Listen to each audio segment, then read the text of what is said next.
to enter. You have to switch on the microphone.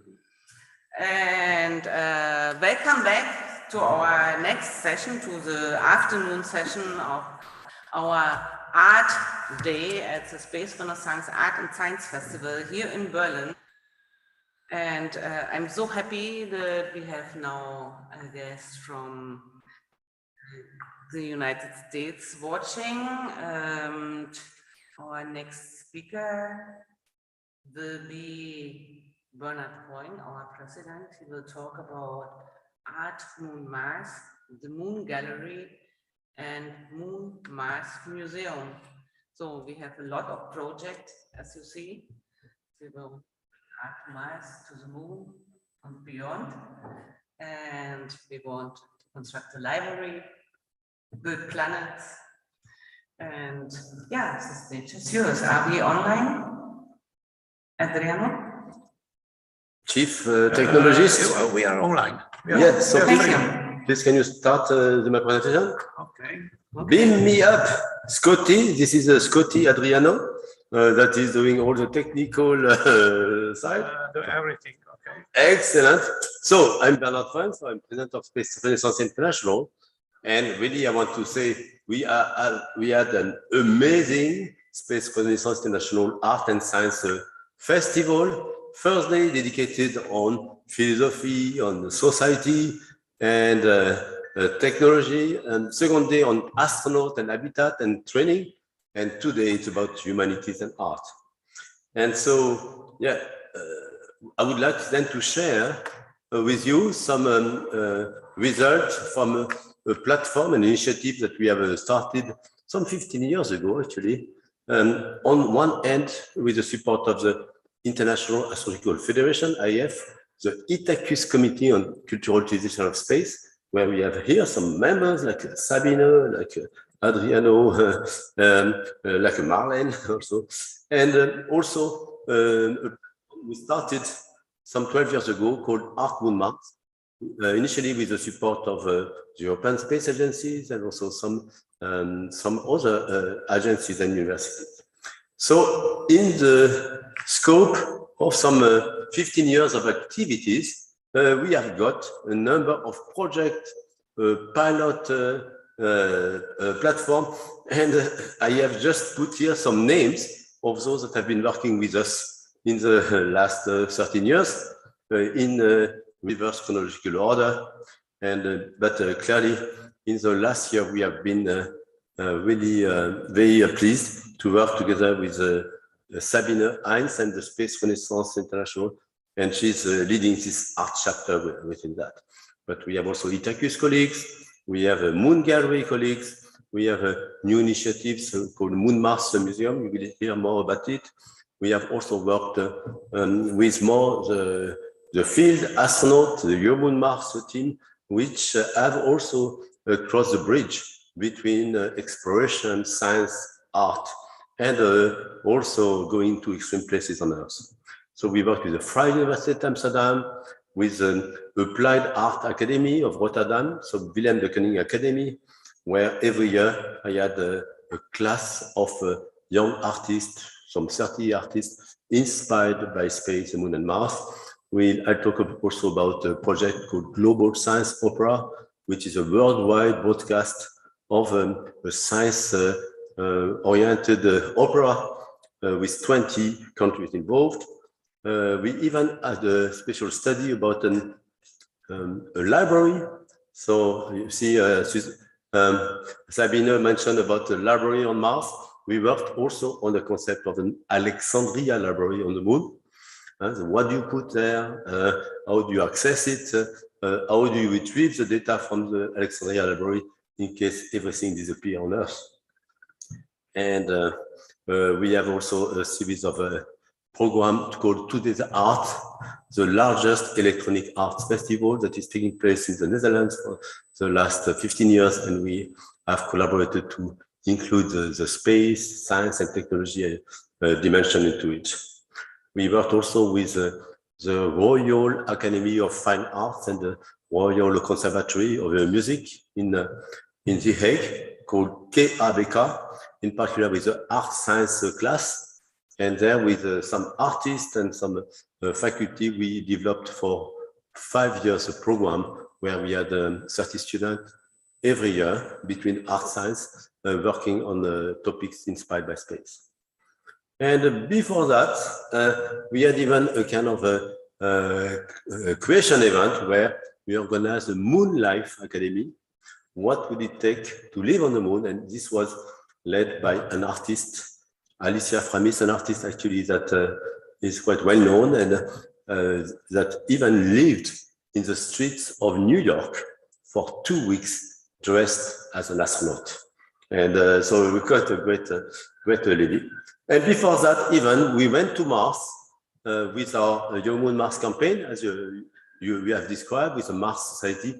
But we had 2 artists in residence that accompanied us in this expedition. Next slide, please. So here I'm going just to give you some highlights of some of these various groups with whom we are working. One is IF, International Astrophysical Federation, the Committee on Cultural Utilization of Space. This was created in 2007, and by some names that actually are you have heard today. So Roger Malina, we have heard about Arthur Woods, and I was a part of them from the space side, and they started really to influence also the way I developed some of our activities to include more and more art and humanities.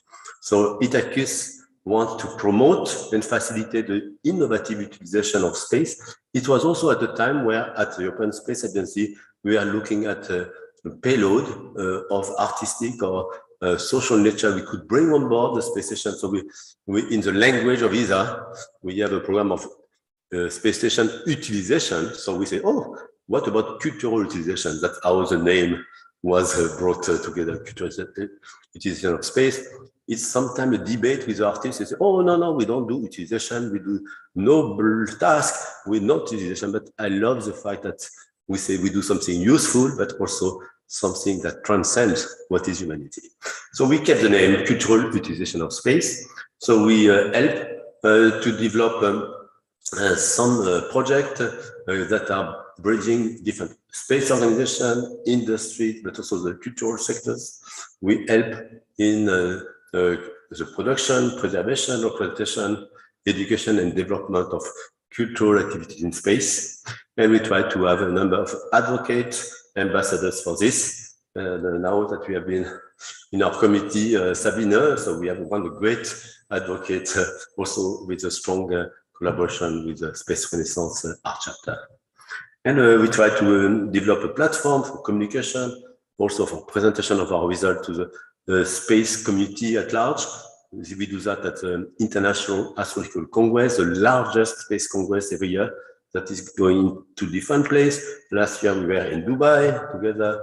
This year we'll be in Paris in September. And so we sponsored a number of projects. One is called Cosmica, so it's a platform from events worldwide. We had a number in Mexico, in Europe, in the US, and we try always to have a Cosmica event close to ISC. We developed this Art Moon Mars platform that I described. There was also a very interesting project developed by Rob Lafresnaye, the Republic of the Moon. So a series of events in the Republic of UK, no, here in London. So you say, if we go to the moon, we'll form a republic, and we have also a project called Moon Gallery that I will describe. Next, so you can see actually some visual, some Itacus committee members, some poster of Cosmica. We organize also events in the city. We bring telescope in the middle of the city and artists, and we share that with the world. Next one. And Itacus is very diverse. Like our amazing public here, we have a large diversity of geography. We have colleagues from Korea, from Hawaii, from South America, from Europe, from Russia. Diversity in terms of skills. We have some space rocket scientists, engineers, but we have also artists, curators, designers. and also nice diversity in age. You can see some of the members who brought their newborn baby in our last congress in Bremen. And this, we had also some nice young professional in our event yesterday. So we try really to bridge everybody. And as you see also, quite a good gender balance. Next slide.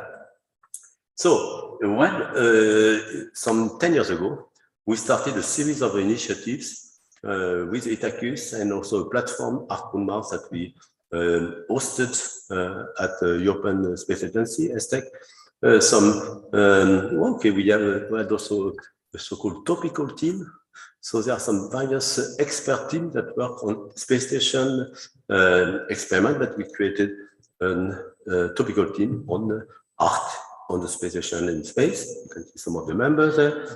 We organize event also sometime with we have some robot joining the event, like this Eurobot that was built.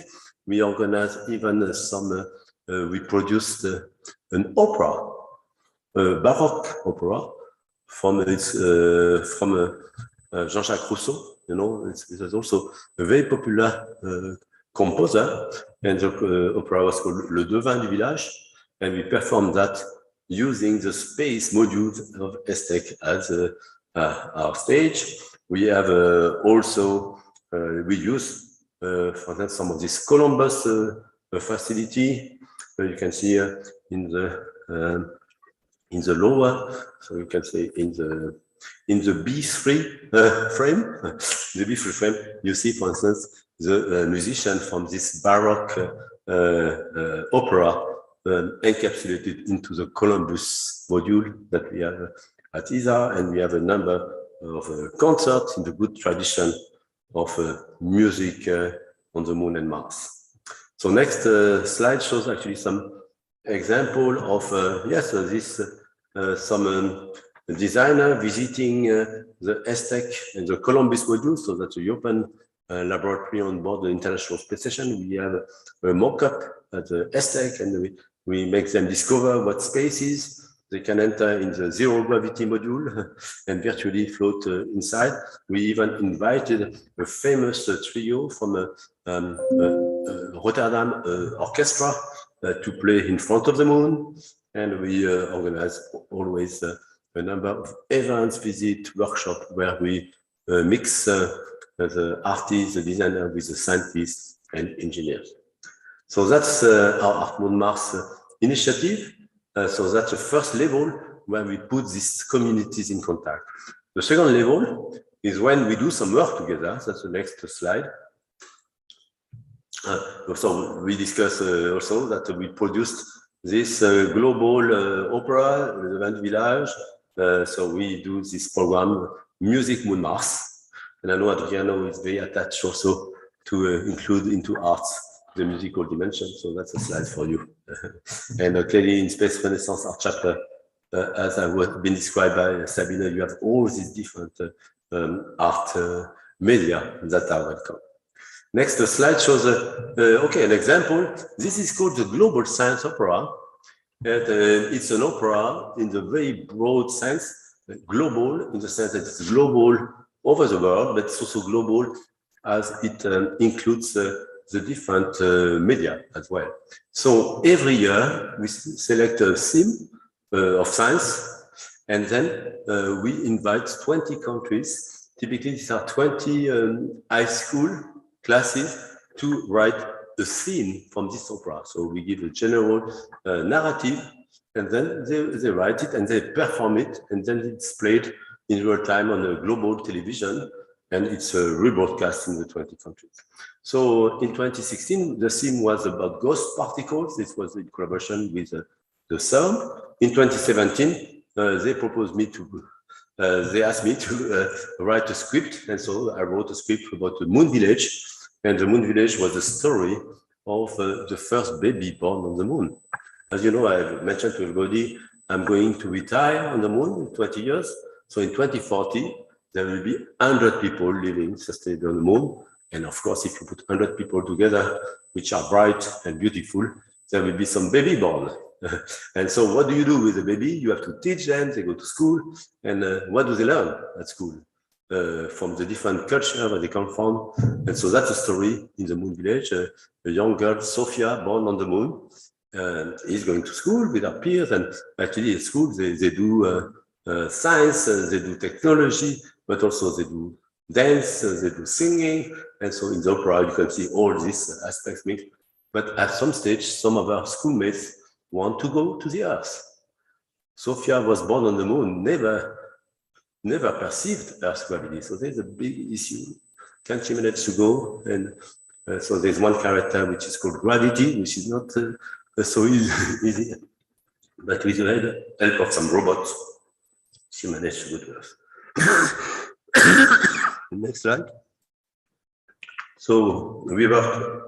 So also we can bring the artist and the designer on the moon and Mars. This is a lander that we built for the Google Lunar Express some 13 years ago. And we make the artist discover what will be our next mission to the moon. But also we invite them to think of small payload we could bring along. And possibly payload that includes both art and science. Thank you so much. So here you can see this is in our moon Mars yard in Estek. Next slide. So the second level, after this first contact, is to do an academic program where we can have a student working on a specific project. So that's what we did with the art science classes. So it was typically a 4 or 6 month program where once per week the student would work on artwork inspired by space. So they come to Estek and also then they develop their own project. So next slide. Now we wanted also to build on some expertise of real experiments that we have run in the past. So for instance, I am an astrobiologist in addition to a rocket scientist and engineer, and I wanted to study the origin of life. That's what we do on Mars, but also we try to see, can we bring life elsewhere? And for this, we have done a number of experiments in space. One experiment, we fly on a capsule for 3 weeks, some sample of organics, living organism, and we see after 3 weeks exposure to solar ultraviolet and space, what is surviving. Based on the success of this so-called photon experiment, we were selected to expose a series of strays of samples on the International Space Station. And the first one was on exposed R. And the trays are typically 10 by 10 centimeter, and you can put a number of samples. For instance, I work on large molecules like fullerenes and polycyclic aromatics that we found in interstellar space, but also we put some seeds, some fungi, some also even tardigrade, and we could show that after 1 year exposure into the outer platform of space on space station, when we retrieve them, they were still alive.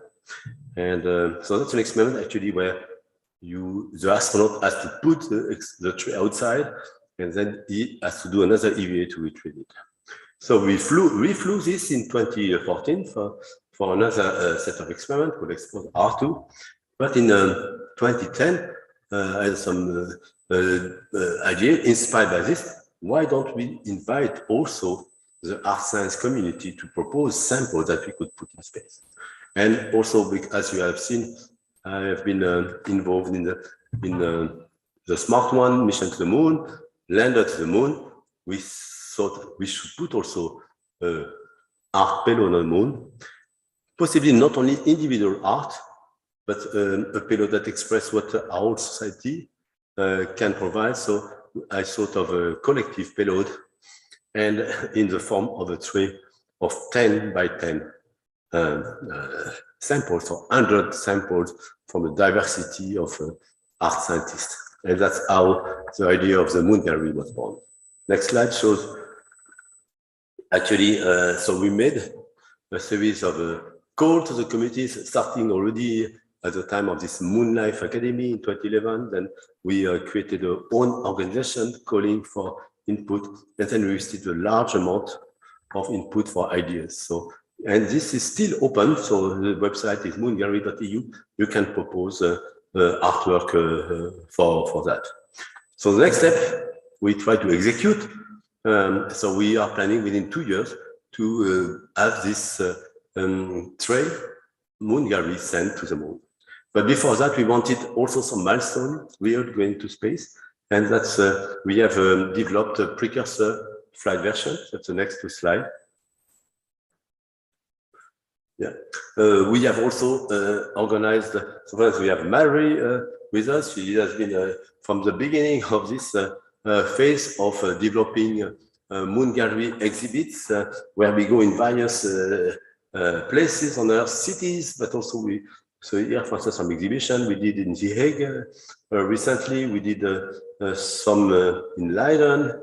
We did some even in various cities. So I mentioned here Amsterdam, Prague, Milano, Design Week, Switzerland on a glacier, Portugal, Moscow, Paris, and even more recently New York and Washington DC. So you see, we have been quite around. So we do exhibition, but also we bring art to places like the Moon and Mars. That's the next slide.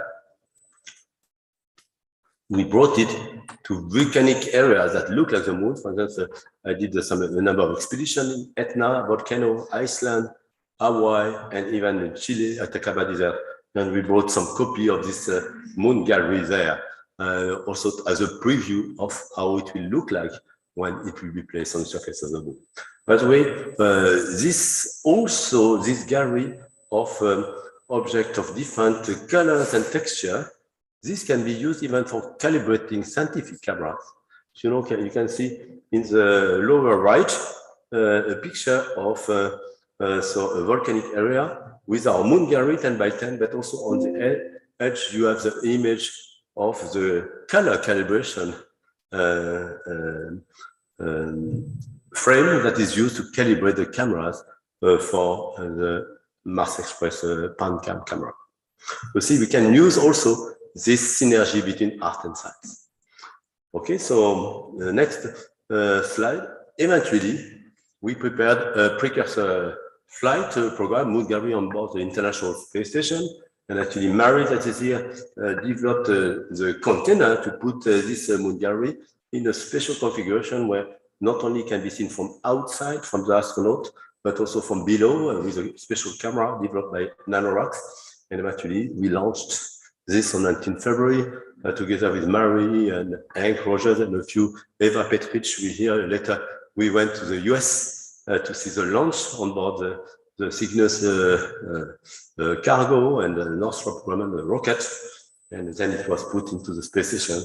And at some time, it was even floating inside the cupola. So that's the moon gallery currently are the first gallery of art, collective art, floating in space so far.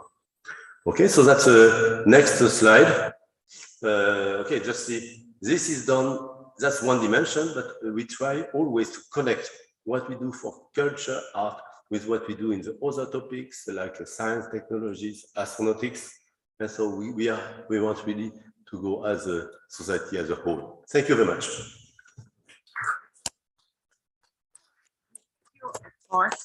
Thank you, Bernard. You got it already, or? Yes, I got it. That's Yeah. Okay, then I leave it for the next one. Thank you for this lecture. And as the next speaker didn't show up, can you hear me? Felix Luning.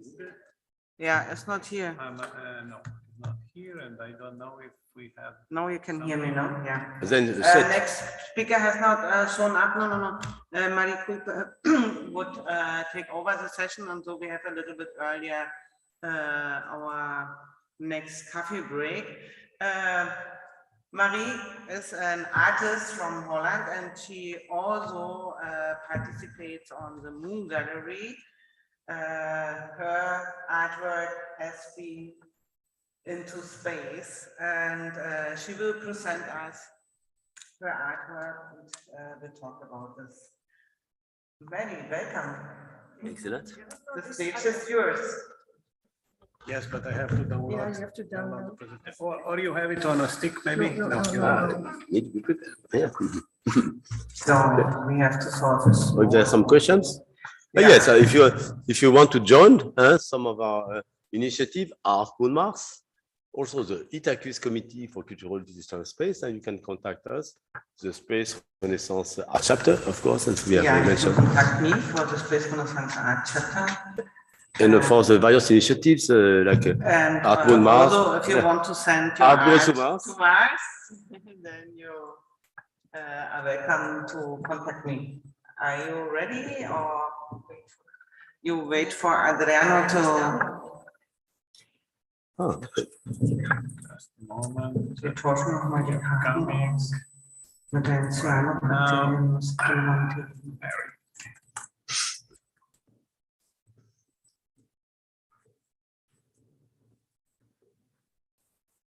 Ja, wir sind gut im Improvisieren. We are good in improvisation.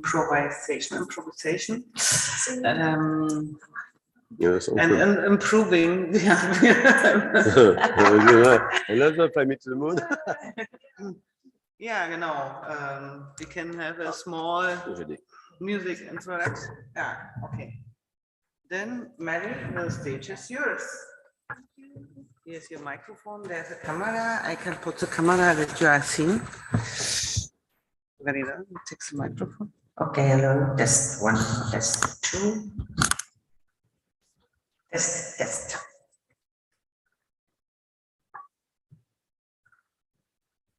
You ready?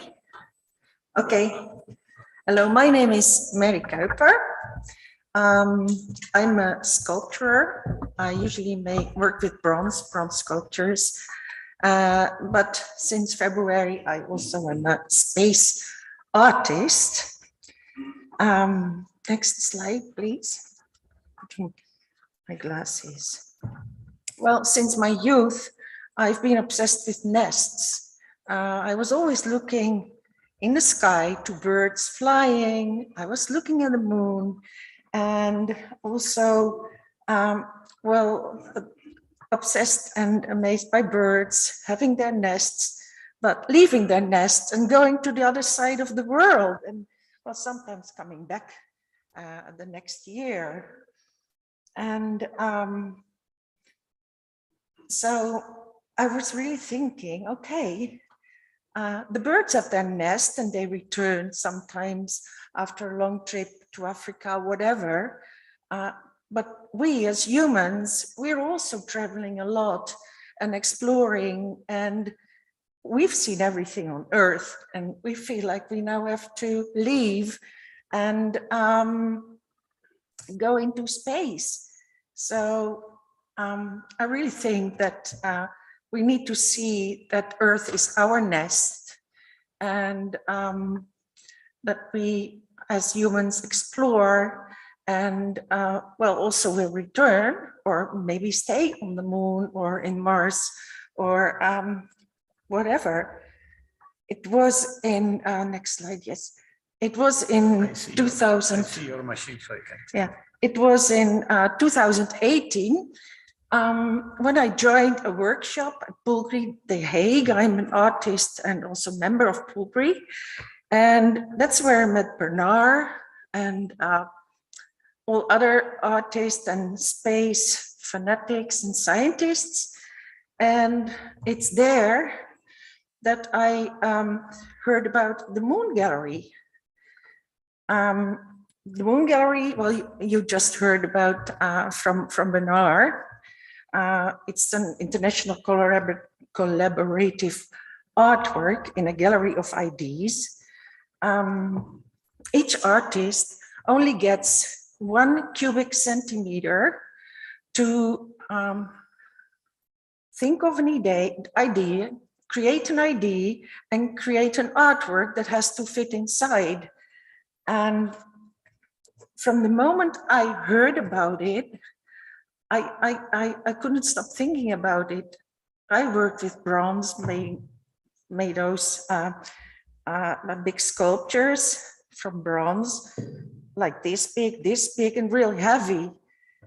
but this artwork, I was thinking, if you send something into space, what do you want to send into space? You've got to think out of the box. It can't be heavy. You don't use bronze. You should use something else. Okay, you work with nests, but you can't send a nest. The nest is too big. And well, what's light? What kind of material? And then I was thinking about people. Okay, what has been important for people? That was the traveling and expanding, and also thinking about the past, that people used to use horses. And I've been visiting ESA and ESTEC many times on the Fridays with Bernard, and I watched a lot of videos. And what I noticed was the word horsepower. Horsepower. Okay, I grew up between horses because my dad was a horse whisperer. But what's power? I'm not a scientist, I'm just a simple artist. So I started to ask scientists, like, what's power? What's power? Can you touch power? Can you carry power? What's that? And there was this one person who said, well, Mary, you've got this mitochondrial DNA. Mitochondrial DNA, what's mitochondrial DNA? Well, mitochondrial DNA is the power plant in our cells. Okay, so our cells, also in cells of animals, yes, also in cells of animals. And that's, you can find it in several things and also in hair. And I was thinking, oh my God, I wanted to work out of the box, but I have seen so many nests of birds that were containing horsehair. And also because it's strong and can form it. So that's when the moment started.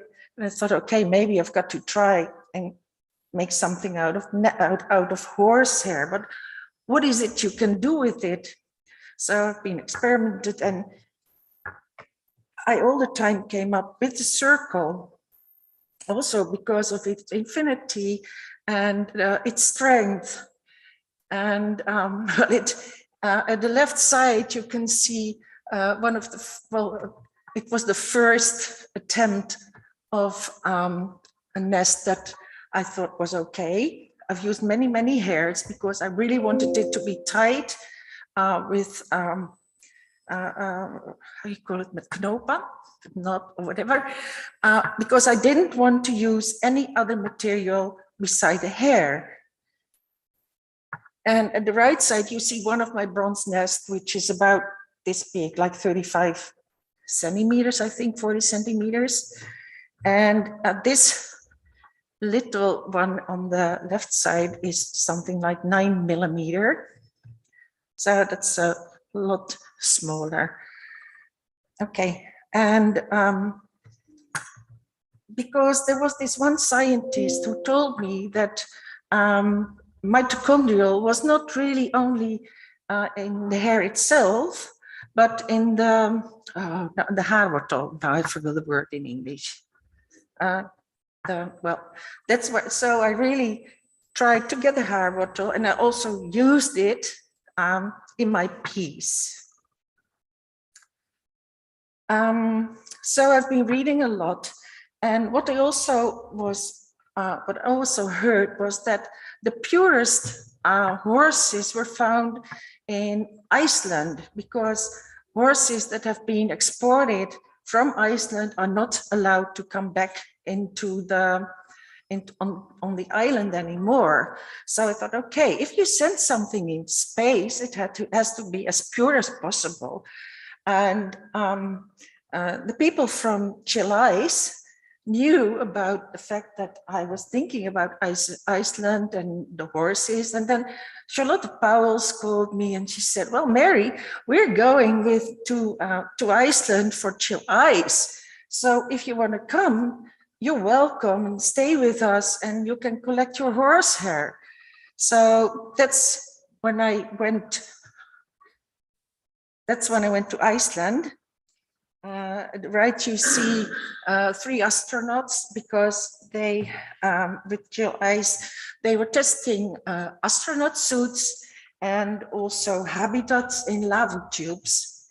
At the left, you see a tiny bit of the whole of the lava tube where they were staying. And left up is the horse who was so kind to it was a wild horse and it was so kind. I could collect his hair just one by one, and Bernard was there as well. And I've been feeding grass, and it was really, really, really nice. And then here is the final object with the horse hair, and also the follicle, it's the word follicle, with the follicle sticking out as a proof that I really am sending the mitochondrial DNA. So it's a black follicle that you see on the left, and upper is the white follicle. I decided to use dark hair in the middle, referring to Earth, and the light hair around it referring to space. Okay. Well, Bernard already said that I was also busy to try to get the grid and the box ready for the production of the Moon Gallery. Here you see this picture I took at the factory where it was produced with the wire spark technique. And well, it's containing the 64 square 1 cubic centimeter spots. Okay. This is a picture of the final Moon Gallery with a lot of artworks. You see the Heart of Friendship from Ronald Fles, and you see work from Masahito Omo and Eva Petric and many others. I here made a slide with all the names of all the artists, because I forget the names all the time to mention, but here you can see them. And even the cleanest air on earth of Daniel Makilek is there. He collected it on the South Pole when he was there living like about 9 months or so for an ESA project. Okay. Then we go to the next slide. This is at this is at Nanorox. Nanorox was so kind to offer us to take the Moon Gallery with them to the ISS. At the left, you can see the camera installed, and over that, over the camera, the box of the Moon Gallery has been installed. Yes, it's this one. Yeah. I understood that they wanted to use the camera for observations and all kind of tests also for NASA. On the sides here you can see the different sides with a description, with the names of the artists, also the gallery itself, name of Navarax. And well, then when it was ready, there we go to Wallops Island in Virginia.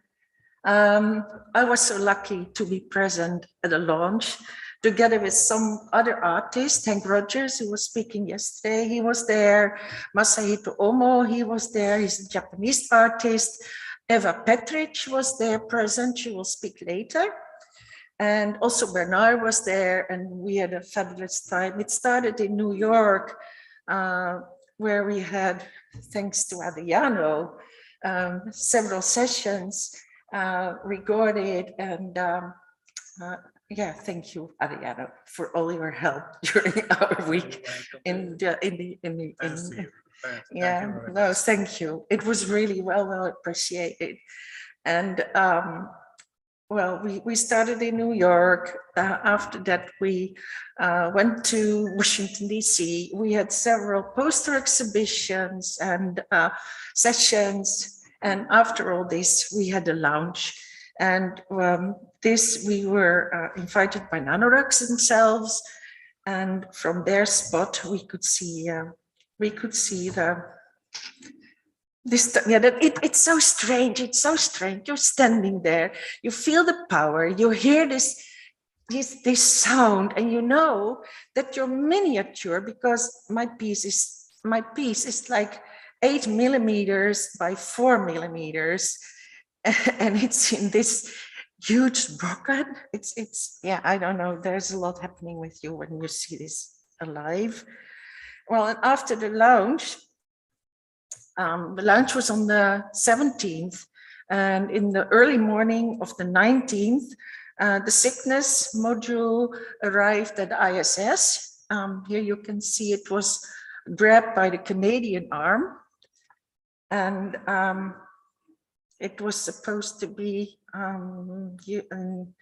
around, was it like 4:30 something in the morning? So yeah, well, I arrived back in my hotel around 12 at midnight or 1, I don't know, something like that. And then I thought, okay, I want to see this live because NASA was sending this on TV. And sitting on my bed, kept my clothes on, laptop on my lap. And I really have been following a lot of the TV show, but just before it arrived, I fell asleep, unfortunately. So I had to watch it afterwards when I woke up again. Although it was funny because I received this telephone call from a radio station in Holland. And it was like 6 o'clock or so, saying, "Hello, Mary. Yeah, we know that your artwork just arrived at ISS, but has it really been arrived?" And then I said, "Oh my God, you're waking me up, and I've got my laptop here. I don't know." So we had to review it. And then, well, after we discovered it was all set and well, they wanted me live in the radio show. But it was hilarious because I fell asleep. Okay, and here's some of the pictures of the moon gallery floating in the ISS. And you can see at the right, you can see a bit of the Cygnus module. Here is a picture with the box itself. And again, a piece of the Cygnus. Oh, wait, and this is the third picture that we have. And it was last week or 2 weeks ago that the Cygnus has left the ISS. And it is, well, it's not there anymore because I understood that it all burned going back to Earth. Okay, so we had the moon gallery. The moon gallery is a kind of art object itself. And then thinking of art objects, and also listening to Sabina, who was talking about art going to Mars, we were thinking, okay, why can't we start with kind of Moon Mars Museum? And the Moon Mars Museum is different because it's really in development. Our idea started only a few months ago, but what we would like to send different installations to the moon and to Mars in space. Well, this is a design of a physical artwork. It's an idea, and we've been thinking of the art that's there, like the first museum, if it's there, yes or no, with works from Andy Warhol and Rauschenberg, and also Paul van Hooijdonk with Fallen Astronaut. Well, we don't know. The glass box around it stands for transparency and but also for all kind of colors and uniting everything. Here are some artist impressions. And well, of course, it's not possible just to send your art to the moon and have it floating around the moon. That's not possible. So the Moon Mars Museum wants to well, it will have several installations that all will be fixed on the exterior of research-based moon landers, because well, a lot of moon. Do I have to stop? Yeah. Oh, sorry. Okay. Well, it's very quick. Here you can see more of Moon Mars. I'm sorry, I'm going too long. And thank you very much. Yeah, this is where you can find them. And thank you. Sorry. Thank you very much. Oh, yeah, sorry, but No, it's okay. I thought- downloading. No, but the thing is that I thought somebody didn't show up, so I thought, oh, maybe I have to talk longer. No. I took you instead, so we have a longer break. Okay. But, No, I so, thought I'm going to take extra don't put time. it simply here. This No. is a view into space. Blick in das Weltall. Uh, Nice memory to this beautiful place where we have been. Thank you. Yeah. Thank you for your hospitality and your organization and everything you did. Thank And you. thank you for inviting me to come. Yeah, Okay. it was a pleasure for us. Yeah. Yeah, Thank really, you. really. And our next guest speaker in our program comes from far away. And he's looking into space and he's searching for extraterrestrial life, intelligent extraterrestrial life. Sometimes you will not find it on Earth. And he is asking, will the aliens have music? So this is an other bridge between art and science, says Shostak from the City Institute. The stage is yours. You said the stage is yours to the last 8 people, Sabine. I've already sold it on eBay, so. Sabine. Which one is your question? It's the balloon music. Got it? Listen to me. Okay, this should only take about an hour and a half.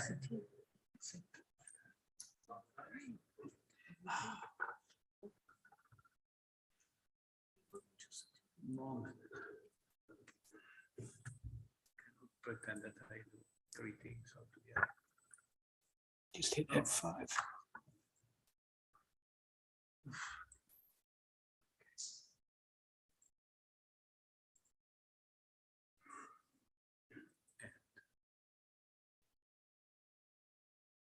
Okay, any questions? I think that's been clear enough. Okay. Oh, all right, can I run it here? Can I advance the slides myself? You want me to do it? Yes, okay. All right. I'm going to address here in the next 130 minutes a question that is of great, profound importance to many people. I was in Alexandria Platz just a couple of days ago, and 8 people came up to me while I was there asking the question, will ET have music? Okay. And this is one of the world's greatest puzzles, conundrums, and otherwise intriguing questions. So here's the deal. First off, how come that didn't change the, Sorry. I'm going to give Bernard's presentation. Moment, something went wrong. I don't know why. Let me launch it again. Then you have to sing. No, Zoom said that the shared window was closed, but I don't know why. We open it again. And okay. just tell me next slide and I will go on. No, no, no, no. Okay. Which button, left or right? But some way you click and stop share, I think. The only way that this can. Okay, well, anyhow, here's the first slide. The thing you want to ask in the beginning is, does ET even have the hardware and the software to have music? Now, I point out that, visual art is probably very widespread in the cosmos because you can be sure that any planet around a star, that's not all planets, but it's most of them, will be flooded with photons. So eyes are very useful. Here's a whole series of pictures that I made yesterday in the neighborhood of eyes. So eyes have been invented, if you will, by evolution at least 100 times, right? So eyes are very common. They don't all look quite the same. What about ears? Well, ears are useful too, and ears are particularly useful if you're in a situation where sight lines are short. If you're in a forest, for example, you might not be able to see something that either is something you could eat or is something that could eat you. But thanks to ears, you might be able to hear it. So you can assume, I think, that if ET is biological, if ET is on some planet with other life, that it will have ears simply because there's so much survival value in it. Okay, so here's an ear. I think this was Mike Angel who did this one. What can we say about the ears in terms of the technical capabilities? Here's just a plot here showing you the range of frequencies and volumes that the human ear can hear. The speech is in the center. Speech doesn't require a whole lot of either bandwidth or sensitivity. The minimum hearing that you can hear is down at the bottom. That bottom line is the limit of human hearing. This is a semi-logarithmic scale, so it's very, very sensitive. In fact, your ears can almost hear the Brownian motion of the air around your head, right? If they were much more sensitive, all you would hear is this white noise of the Brownian motion. The top line just shows you at what point does the noise become so loud that you want to move. Okay. Our ears are multi-channel receivers. Your eyes are not. Your eyes only have 3 channels, red, green, and blue. And out of that, you make everything else. When you look at a banana, you think, oh, it's yellow, but it isn't yellow. Well, the banana is, but your eyes have no receptors for yellow. You get the right ratio of red and green, and your brain interprets that as yellow. So your eyes are actually fairly crude. Many of the eyes of my friends are crude. Okay, vision only covers about 1 octave. So when you go from red light to blue light, you more or less double the frequency and that's it. That's the entire piano keyboard for vision. But your ears are better.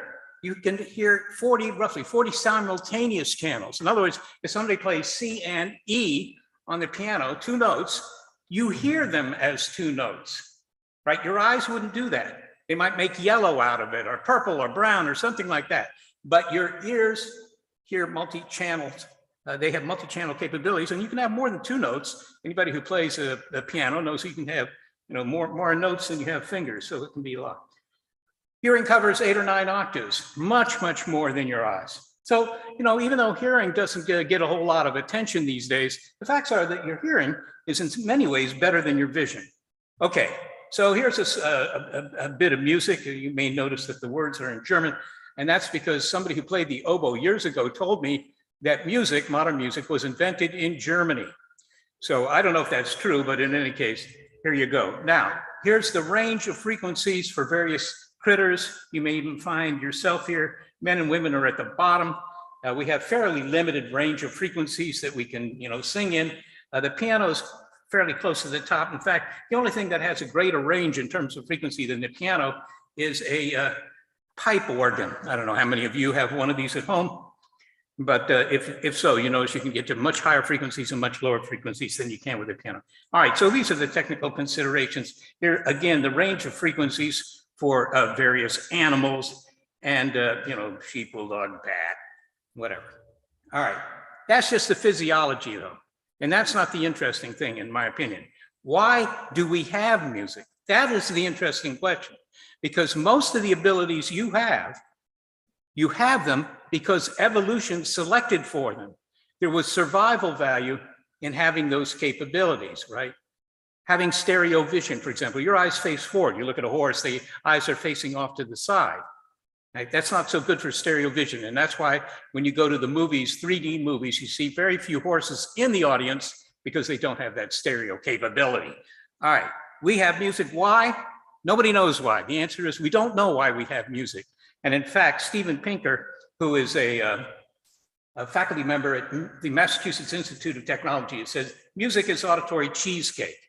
In other words, it isn't something that you were selected for. It's some capability that you have that turned out to be interesting for music, that you like music, that it stimulates parts of the brain, pleasure centers in your brain that are there for other reasons. But that's why, in fact, we have music, according to him.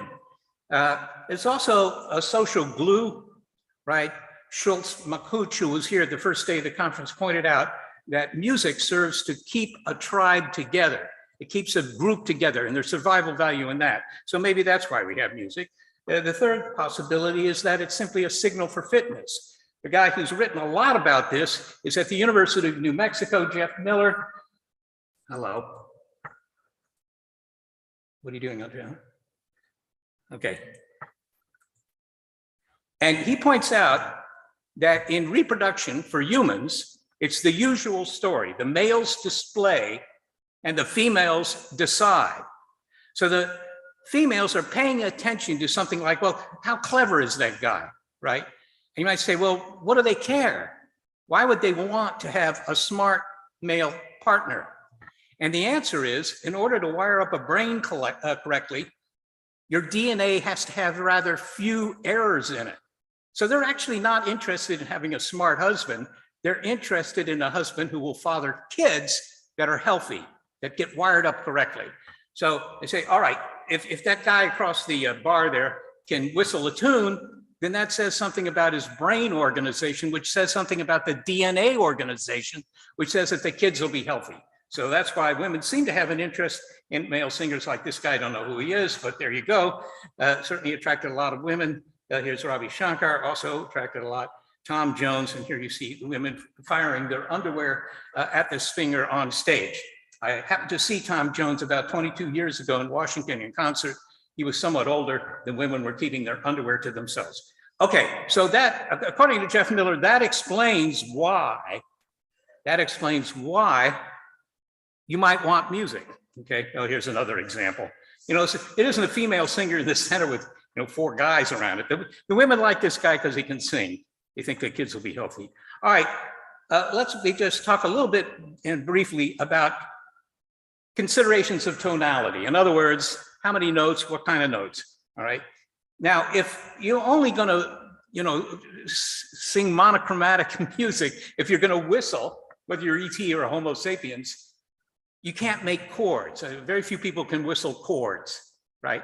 More than one note at a time. And so as far as the scale is concerned, the scale you use, it can be anything you want. Middle C could be 400 hertz and D, the next note up, well, there's a black note in between, but that could be 403 hertz or something. You can make it anything you want. But if you want to have chords for polyphonic music, you have to consider the relationship of the frequencies of the notes. And it turns out that we prefer certain ratios of frequencies. When I say we, I mean not only you, but also you when you were, 3 weeks old. Infants have the same preference. You like octaves, where you just double the frequency. So, you have middle C, I don't know what it is, 410 hertz, and you also like 820 hertz and so forth. So factors of 2.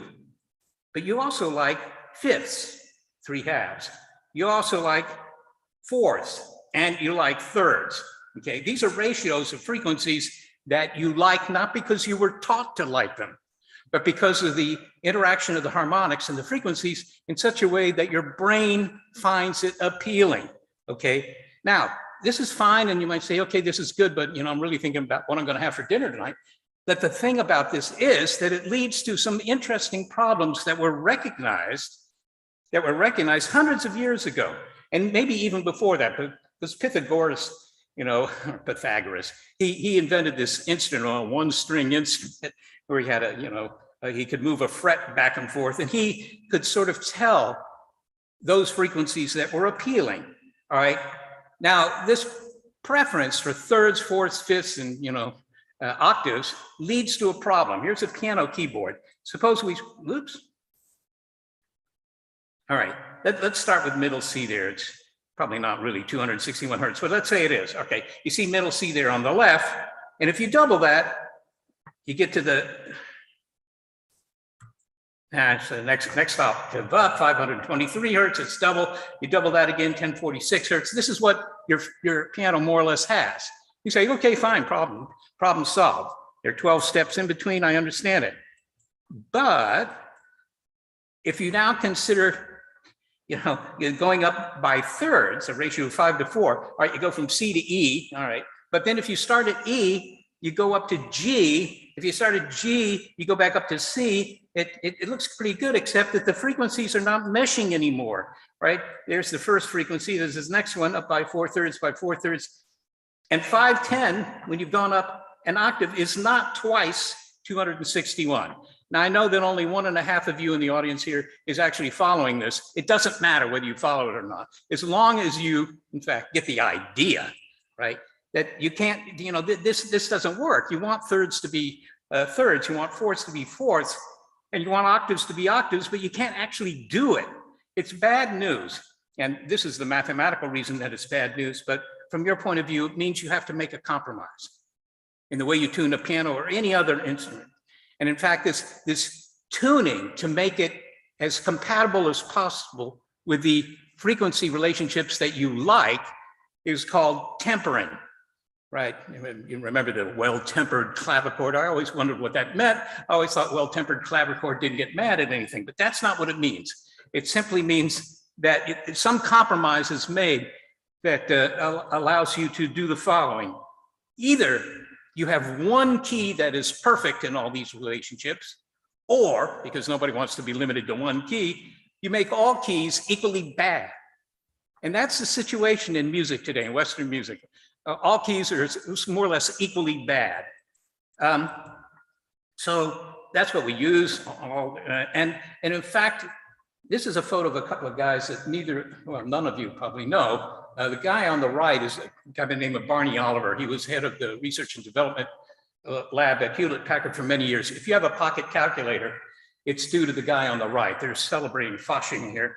But on the left, in the dark mask, that's Sebastian von Herner, also a theoretician. This was in Charlottesville, Virginia, actually a party. But Sebastian von Herner, a very clever guy, looked into this whole question of what scales would allow you to have tempering that worked. And he decided that there were only a couple of scales that would work. He figured that you could have scales obviously with 12 notes in between octaves, that's what we have, but you could also do it with 5 or 31 notes. So these are natural keys that will work to give you polyphonic music. And since this has nothing to do with the conditions on Earth, has nothing to do with our planetary orbits, has nothing to do with anything, except for the fact that we seem to prefer certain ratios of notes, it says that if ET has music that's more than just a melody line, if there are actual chords, it will be something you recognize. Here's one last point here, just a fact that might be good for what's left of your souls, and that is there are very few ways in physics to produce notes that have the right ratio of harmonics that you like them. One is by vibrating air in a tube. That's what all these instruments are: clarinets, bassoons, oboes, flutes, all that sort of thing. That's one way to do it. And the other way is with strings. I don't have an illustration of that. But if you look at your local orchestra band or any other musical ensemble other than just voice, you'll notice, well, even voice, that they're made up mostly of tubes with holes in them and strings with frets on them, because the physics of those two arrangements produce the kind of notes that you like. Here's a picture of aliens enjoying music. Some of you who've had a bad youth may recognize this as the Mos Eisley scene from the original Star Wars. And there's an alien band. And you notice they're just playing wind instruments. They don't have any stringed instruments. They're playing wind instruments. So that's it. If we could hear their music, the chances are you would recognize it as music. Whether you like it or not, I don't know. But NASA in 2008 actually sent a Beatles song, right, to the North Star, which is about 400 light years away. So in about 800 years, you can expect a response from the aliens saying, you know, send more Beatles music, perhaps. One last point, could we actually communicate with music? Anybody who saw Close Encounters of the Third Kind knows that the way the aliens were communicating with us was with music. It wasn't polyphonic, it was only one note at a time, but you know, it actually used one of our scales. Could you do that? There are people who say that's the way we should communicate with ET, with music. Well, try explaining politics or sex or anything else just using music. If you can do it, I want you to get in touch with me because I think there's a paper in it. I don't think you can communicate with music. It's just a bunch of notes, no polyphony. And it's very low bit rate too, by the way, for those of you who worry about bit rate. You should always have a high bit rate in your communication. And if you rely on music, it won't be high. So the question is here, do the aliens really want more of our music? I don't know, but they will recognize it as music. But instead of sending the music, I think we should just send them the internet, just send them the entire World Wide Web. Their computers can go through the World Wide Web and learn something, even though they don't speak any of the languages on there. Maybe they don't even hear the music, they'll recognize the cats. Well, thank you very much for paying attention. And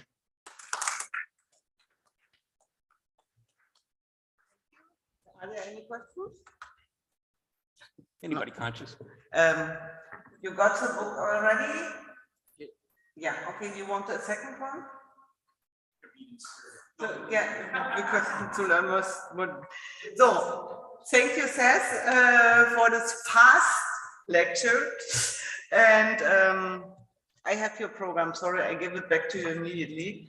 And our next speaker, I'm very happy to have her here, is Marlene Lucie. She is also a member of the Space and Science International. And here's the camera.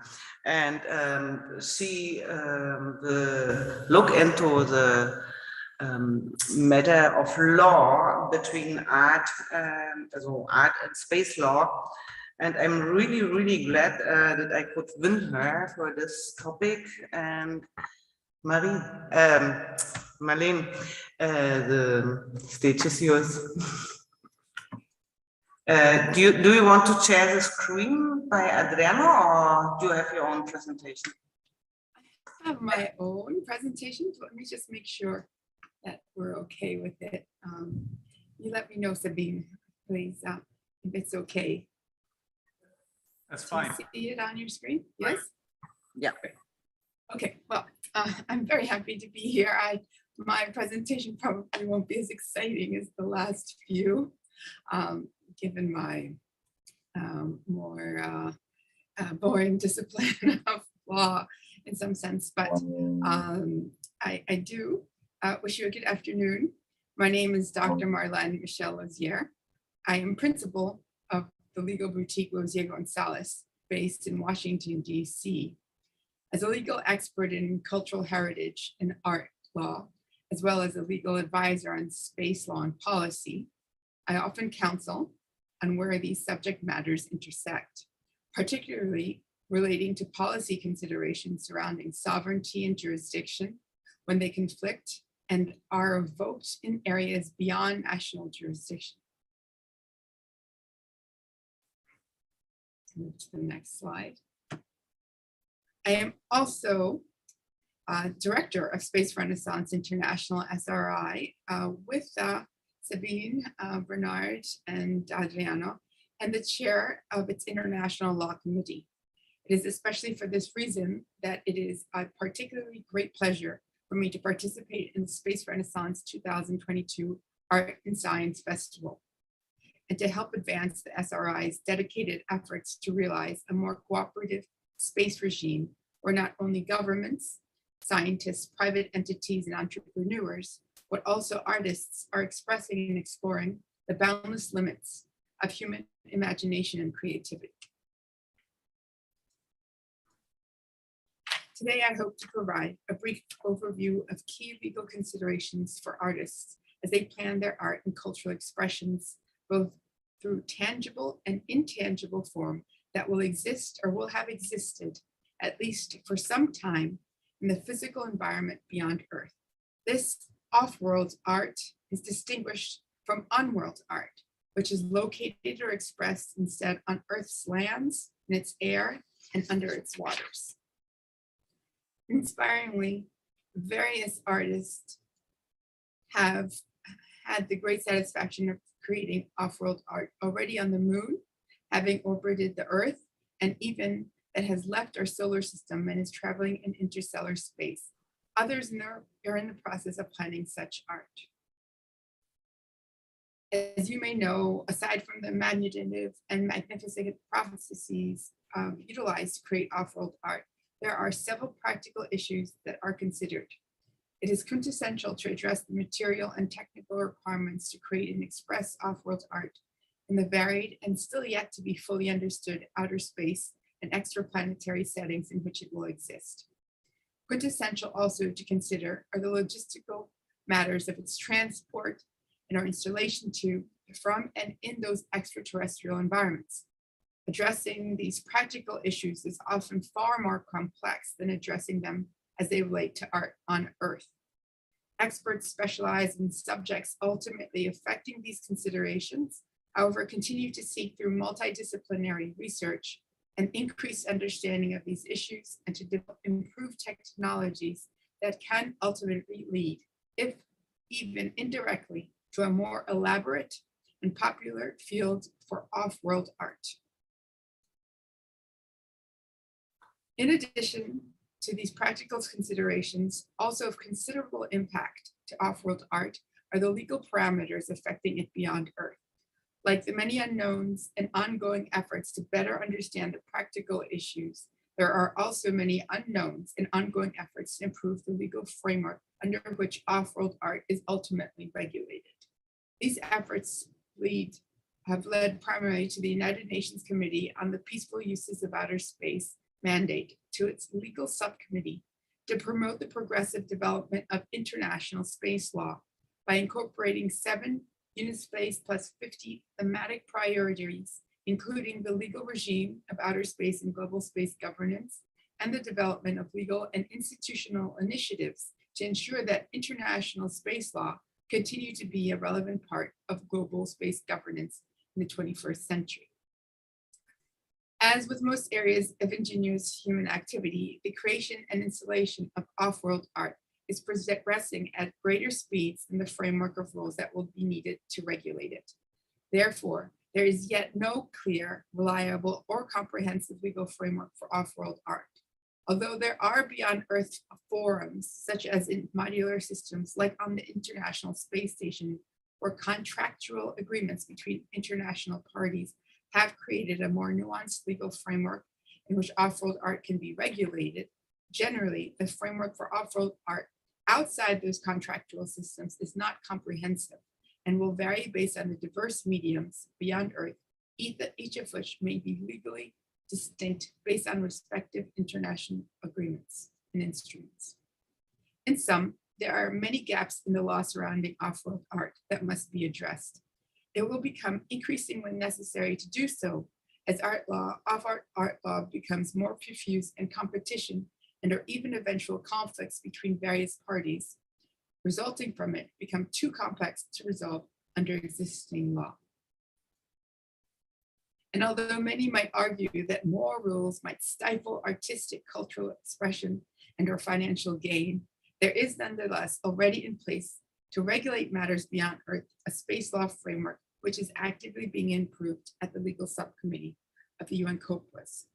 Improved space laws need also to comprehend rules related to cultural life beyond Earth, of which would comprise the regulation of off-world art. Despite the aforementioned, I will share provisions in existing space law that can apply to off-world art now. Some of these provisions provide the basic structure for all space activity, as well as any developing area of international law relating to space. Given the beyond Earth medium in which off-world art is expressed or physically located, it is primarily regulated by space law, which is an area of international law existing under the United Nations treaty regime and administered at its space auspices, the United Nations Office of Outer Space Affairs based in Vienna, Austria. This space law framework consists in most part by 5 broad multilateral agreements. This normative framework has sustained space activity for more than 50 years and is the broader legal framework under which off-world art must ultimately be regulated. But it's also influenced by various existing art and cultural heritage principles applicable on Earth. The predominant basis of space law is the 1967 United Nations Outer Space Treaty, in addition to several other UN space treaties and principles. I will highlight several of their rules and principles most relevant to off-world art. Given the mixed legal nature of off-world art comprising space, art, and culture, one of the most significant space law principles that will affect it is that international law applies to outer space and celestial bodies. Thus, depending on the circumstances, laws of an international nature that regulate on-world art may come to extend over off-world art. Of importance also is that space law dictates that ownership of objects launched into outer space, including those landed or constructed on a celestial body, is not affected by their presence beyond Earth or their return to it. Therefore, ownership of off-world art does not change based on its on or off-world location, other than through an intended transfer of title. When considering the export of off-world art, it is helpful to bear in mind that the state from which it is launched may likely extend its domestic art and cultural heritage laws over it in order to exercise its jurisdiction, control, and authority, as it assumes the responsibility and liability for it under space law. Thus, authorization for the off-world art must be obtained by the state from where it is launched or its launch is procured. Although the state ultimately bears international responsibility and liability, it may be borne by the off-world artist or conglomerate supporting the art, unless otherwise contractually transferred. Another space rule to consider is that a state must maintain a register of objects it launches from Earth. Space law can also require that the state report those objects to the UN Office of Outer Space Affairs for entry into the UN Registry of Objects Launched into Outer Space, which should inform the public and international community of the nature, conduct, and location of the object. Therefore, off-world art should be listed in the launching state's registry and or on the UN register, both of which can ultimately serve as a pseudo-inventory of off-world art until a more dedicated registry for it is developed. A more complicated area of off-world art on celestial bodies and the moon involves the physical area that it occupies, as safety zones for it cannot currently be guaranteed under existing space law. With the projected further increase in activity on the moon, for instance, the notion of maintaining off-world art on a safe site opens complex questions surrounding how it can be protected, which at the moment cannot be guaranteed in the province of all mankind, as the location where off-world art is installed cannot be claimed, and therefore the rules dictating protection of the physical area on which it sits and surrounds it would be diplomatically difficult to define and or to enforce. The principle of due regard and mechanism facilitating consultation to protect off-world art may be helpful, but still cannot guarantee a safety zone where there is free access. Nonetheless, these existing principles may ultimately guide the establishment of tourism systems geared toward visiting off-world art in a potential future. The concept of safety zones is being explored at the UN COPUS, as well as through the US-led Artemis Accords in its Section 11, with consideration of its Section 9 relating to heritage sites. What I have described is to be interpreted together under the umbrella of space law, but also in view of art and cultural heritage law, all of which are in the active stages of development. This unique legal and substantive context creates much uncertainty, but also allows for much possibility. Thus, it is important to monitor, even if peripherally, the ongoing efforts to further develop the normative space law framework by the UN COPUOS and a few conglomerates of states, as changes to that framework will inevitably have an effect on off-world art and how its artists pursue their objectives. It is also important when faced with determining what rules might apply in a specific case to seek the advice of legal counsel familiar with the intricacies of these areas of law and how they ought to be interpreted to the issue at hand, particularly in cases involving commercial sales, NFTs, liability, and if the art is physically returned to Earth, resulting effects to its cultural value, monetary value, and are assumed propriety rights like rights of transfer. I hope that in providing a general overview of the fundamental space law rules and principles that give form initially to the regulation of off-world art and how existing art and cultural heritage principles applicable on Earth may influence this emerging regime, it lends some guidance for off-world art activity, which will inevitably give shape to the future development of this new area of international law. This time, I'm happy to take any questions if you have. Thank you.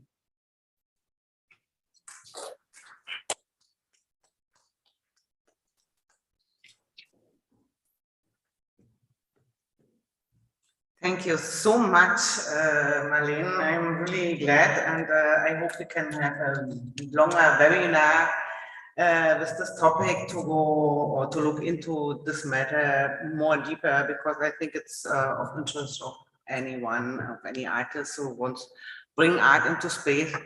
Are there any questions here in the room? Bernard, maybe, or do you want to have it for the webinar? Oh. No, it's good we want to bring everybody to the moon, so we want the artists, the scientists, and we have also, I believe, we need lawyers to help us to embark the rest of society. Yes. So, because actually we are going to bring humanities, but possibly have a new type of humanities. So we'll have new governance, will be more harmonious. We try to learn from the lessons of what we have done on the home planet. So today I think it's important that the lawyer help us smoothly to be on board and to help us, yes, to organize the society there. It may be step by step. At the beginning, it's more like governance of the ship. After, we'll have a community that will be more and more independent from us. At some stage, we'll make a republic, or maybe I will be dictator for some time. Republic of the Moon. Republic of the Moon. But yes, clearly, but also we have to see a new type of governance system, where possibly there will be always a minister for space art on the moon. I apply for that. Okay, thank you so much. With this, we go on our break now. Thank you, Marlene, and see you soon in our board meetings or wherever. And on Earth, yes. Yes, and on Mars. Thank you so much. And we are back at moment 4:10. It would be in 20 minutes. Okay, we say 15 so that we start in 20. Yes. Yes. Okay. Okay. Also, we are back soon. Good. Good session. That's good.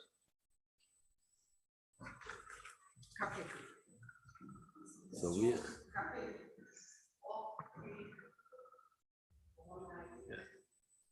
Yeah, so we covered. We lost one.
Hello?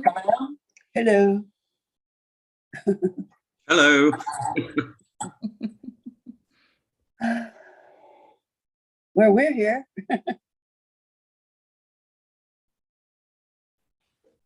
I think I'm in a good time, right? Yeah. Okay, good.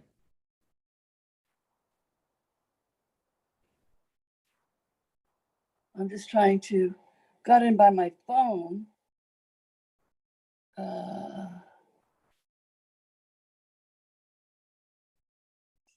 Is there anything special I need to know about the audio or any of that with my You presentation? have to wait for them to come back. They're still on break. Oh, they're all, okay, that's fine. All right. Yeah. Also a presenter, so I'm just getting in here, Oh, but I fantastic. can hear you, so.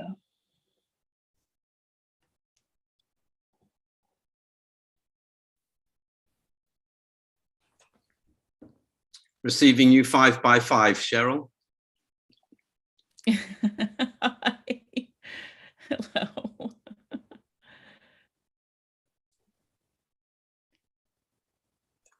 I suppose one of the obvious things is to have any other external speakers switched off. If you've got another Right. device that has a speaker to it that you're monitoring the transmission, then to make sure there's no feedback or echo from it. But you can't Right, I'm gonna see just- me, can you?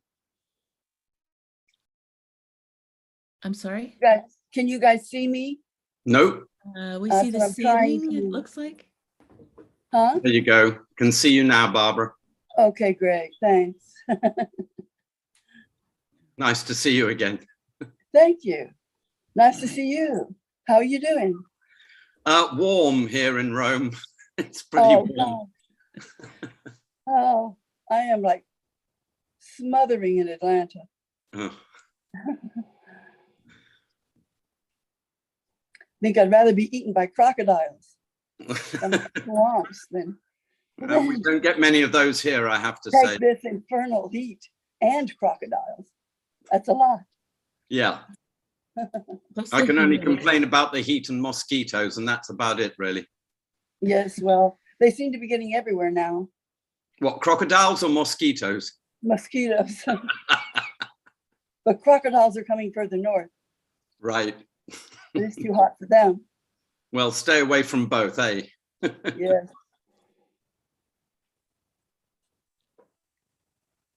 So they're having coffee. We're They're here having waiting. coffee, yes. Do you happen to know if we're just gonna stay exactly like this for the whole time until the round table or whatever at the end? We're just gonna all just stay here in this Yes, link and I go think through our so. presentations? I think so. And then when they make their announcements, they'll be on. And when they present you, they'll be on, and then you're on. And then the next person is on. And then the next Okay, person. great. And then at the end, we all talk together. And at the end, we're all on. Okay. But after Great. the presentation, you're off, but you stay hooked up. But you don't have to stay in the Right, chair. that's the thing. I don't need to get off here, go on to Right. Facebook, watch the rest of the presentations, come back on here. Right, right. Just stay here. Okay, that's nice. That's easy. You just won't see you, but you'll be connected. Yes, that's fine. Yeah, I think it's It's good. fine. Of course, another obvious thing to double check is that after your presentation, you go off mute, or you go on to mute, Go rather. on mute, yes, Mute, yeah. exactly. It's an Huh. important point. Why can't I see myself? I'm using the phone for this so that I can I use my, see, I see you just fine. okay. Likewise. Using the computer for my presentation. And it's the phone so I can see which slide Adriano's on. Oh, I did the same this morning for my My presenter presentation. view on this PowerPoint takes up the entire screen. I can't shorten it. yeah, I've had that happen before. And so you can't even take like messages that the sound isn't right, or, you know, you're totally dependent on somebody else. Well, you both sound fine from here. Mhm. And I'm just planning on screen sharing from here. Where are Okay. you? I'm in Portland, Oregon, USA. You're in Oregon. And your name is Cheryl? Yes. Okay, I'm Barbara. Nice to meet you, Barbara. Thank you. And you too, sir. Steve. My friends call me Steve, not sir. Steve. I know, I get Unless corrected a you're lot. talking to someone else. I know it's very specific for your, like, Yes. where I am. I'm in Portland right now, but I live in Texas, and we use ma'am and sir regularly. Like, thank you, ma'am. Thank you, Yes, sir. indeed. That's part of the courtesy. Yeah. But when Yeah. you do that and it's other countries, Yeah. it has a completely different meaning. You just call me MBE, that's fine. Yes, exactly. MBE. Yes, ma'am. All right. Oh, now I see myself on yours. Okay, not bad, but I'm hot as hell. I'm standing over a fan. I've turned off the air conditioning too. Oh, yes, so it doesn't interfere with your sound. Mm. Right.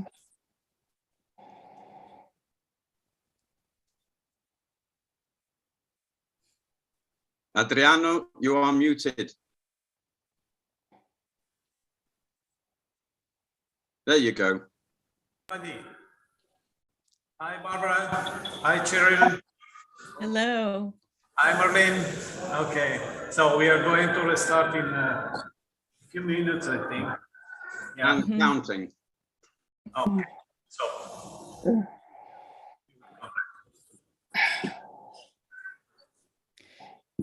And so I'm going to be sharing from here, right? Sharing my screen, computer screen there. Let me check. Cheryl, you have your slide. You will present yourself. Yes. Good. Barbara, we have your slides. So you prefer that I Yeah. run, right? If you turn the slides, it would be great. Yes, I will do. So that, Adriano, Fine. Then we so do. that on my computer, I can show the presenter view, which gives me my notes. Never mind. We will run your slides. Okay. Yeah, so that's a good deal there. I don't know about Eva Petruch. Yes, she should have sent something. Have to check.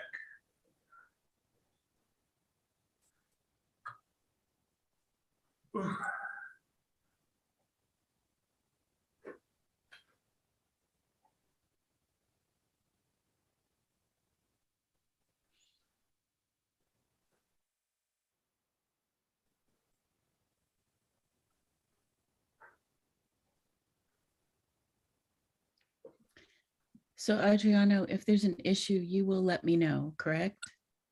Because I don't think I'm going to be able to see anyone. Oh, he will let you We'll know. see. Okay, thank you. No problem.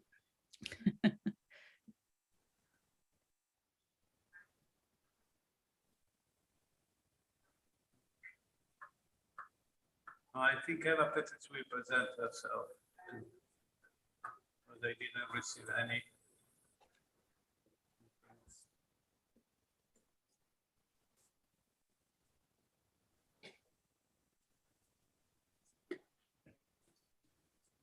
Okay, no. In a few minutes we will start.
I think we're running on Italian time rather than German time. The seconds, there's a space-time continuum gap between the time zones. Well, actually, no, we're the same time The zone. bend. It's just, I can say this because I'm married to an Italian. There's a concept called tempo accademico. Have you ever heard of that? Yes, I think I have. Right, yes. So even the lecturer is allowed to be 15 minutes late. Right. Right. It's that second espresso. Yeah, essential, I find. Yes, indeed. You see the Indeed. monkey?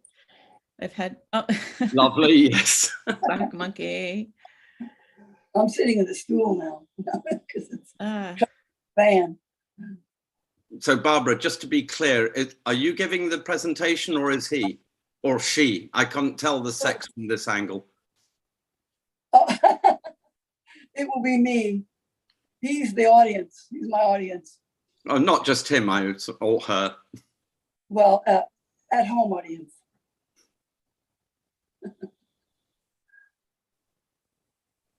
Sometimes when I leave, I'll stick up something, you know, just humorous to take my place.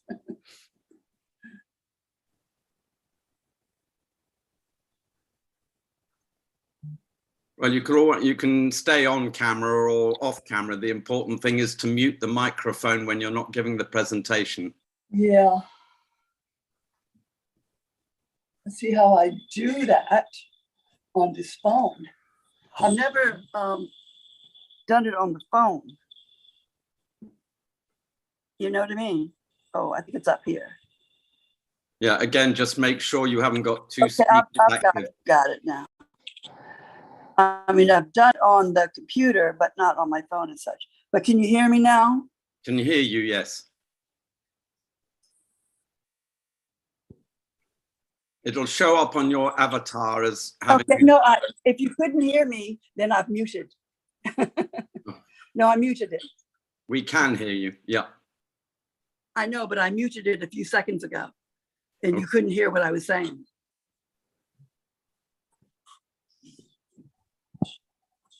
You can't see me now, can you? Oh, yes. You can, ahead. Slightly, Because yes, ahead, yeah. I'm sitting in a stool, so I'll stand up later.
Okay, I'm just going to go on mute because they should be starting hopefully soon. And I'm the last of the three of us, I think. okay.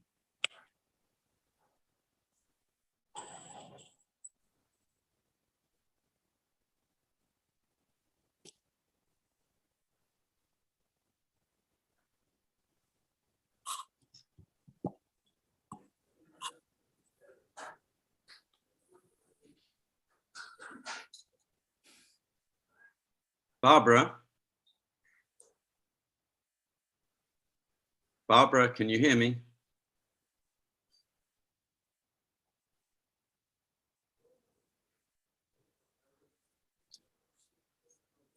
Barbara?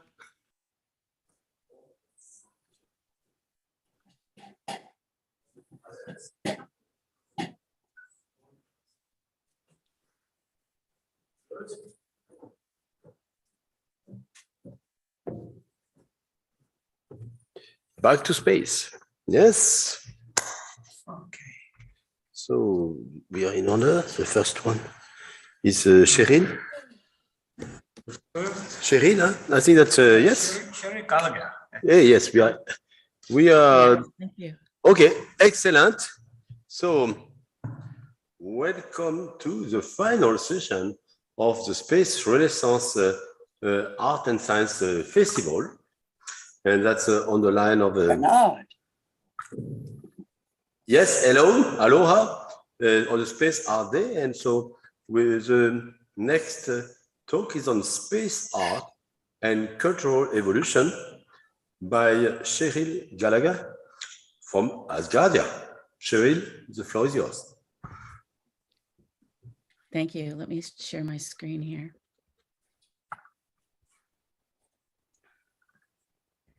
Everyone sees this properly? Yes, we do. Okay, great. Let me just spread that out. Fantastic. Greetings, everyone around the world tuned into these presentations, including the ones that are watching this at distance or sometime in the future, and especially all the friends of space that are attending in person in Berlin. Today's brief, I mean, the topic is a huge one. Today's time is brief, so I'll be doing kind of a superficial touch on this topic, but hopefully in a thought-provoking manner. I'm also going to be introducing a new NFT platform, especially for space artists, that is finishing up its beta testing now. And then I have a 3D fractal video presentation combining space art and music that I hope that you'll find inspiring. A little bit about me. I'm Cheryl Gallagher.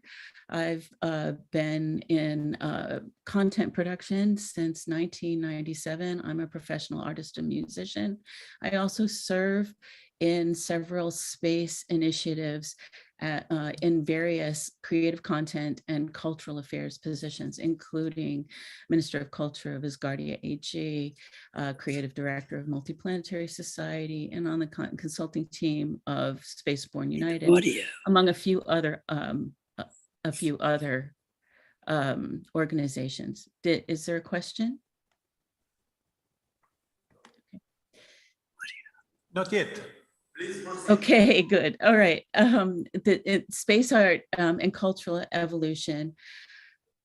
Many people have spoken quite eloquently on the topic, and they're going to continue to do so. But we, on a very broad sense, the space art has been providing a tone of culture for life in space, especially human life.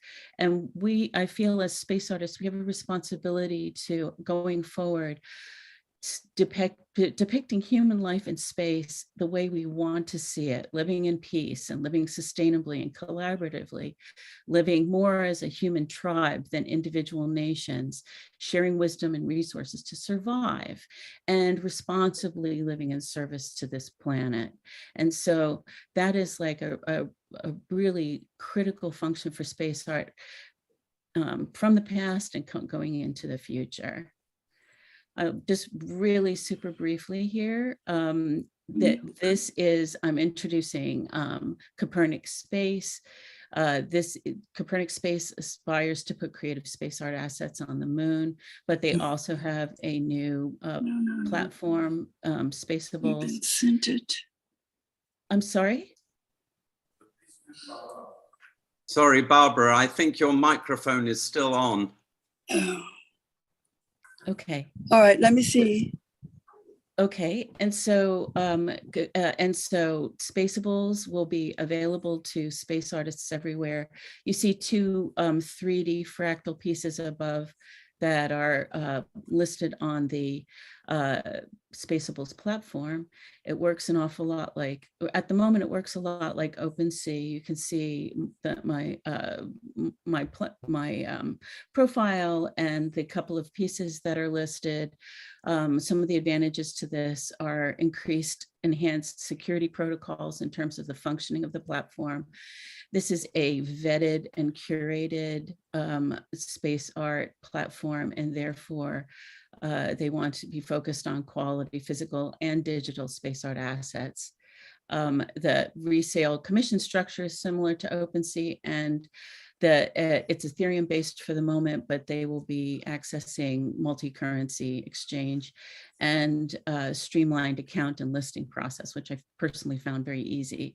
So I have listed for the audience how to contact Copernic Space to inquire about participating in this if you care to.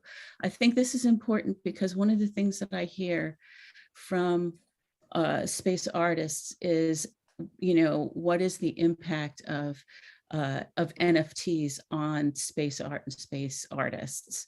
Some people feel like, this is just another way for people to acquire art in a not very ethical manner. But I'm finding that, especially with a commission structure that commissions every time there is a sale of your work, that equalizes it. And so I've been busy experimenting with that. I'm sure you find it important.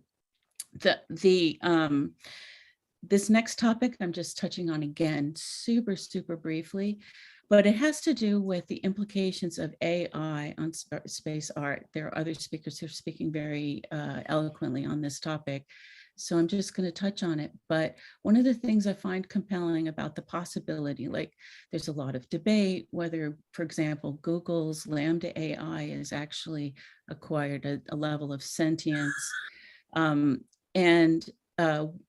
My question, which I'll look forward to possibly happening, discussing in our roundtable, is what do we think about AI generated art, and in the context of a sentient AI, what would happen in the space art world if an AI system were somehow gifted with access to creativity, creative flow, and started producing their space art?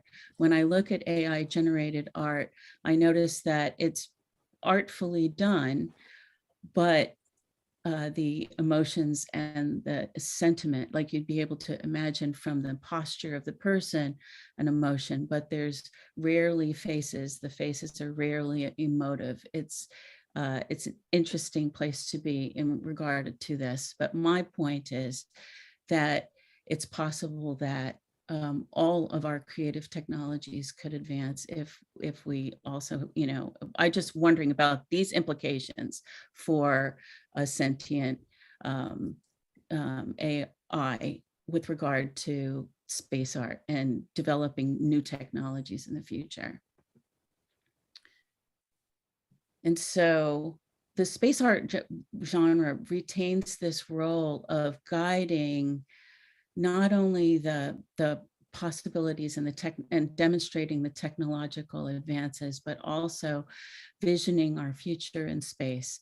And I think that all of us working together, it's a key influence in how we achieve humanity's goals in space at the highest possible level, collaborating and celebrating an inclusive, peaceful, sustainable, and prosperous technological success in space. And look forward to contributing to that effort in any way that I can. I think that's in resonance with the sentiments of the Space Renaissance organization, because, this is what and I especially enjoy the involvement of everyone in the world as we come together to produce this future. So that was like super brief. Now I move on to the art part of the presentation.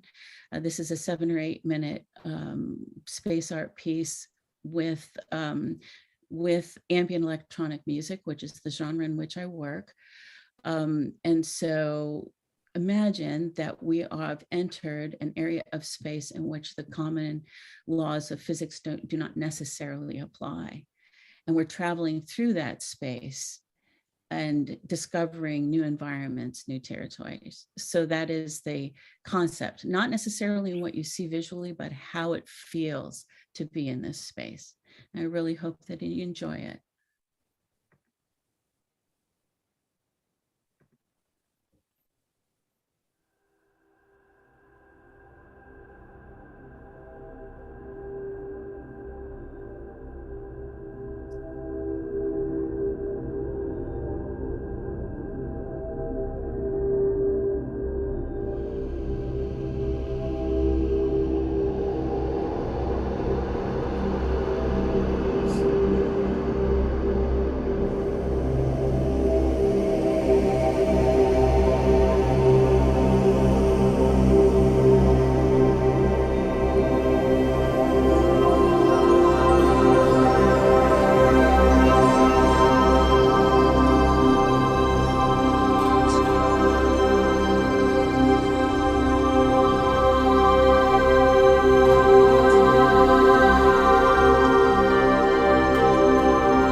Thank you.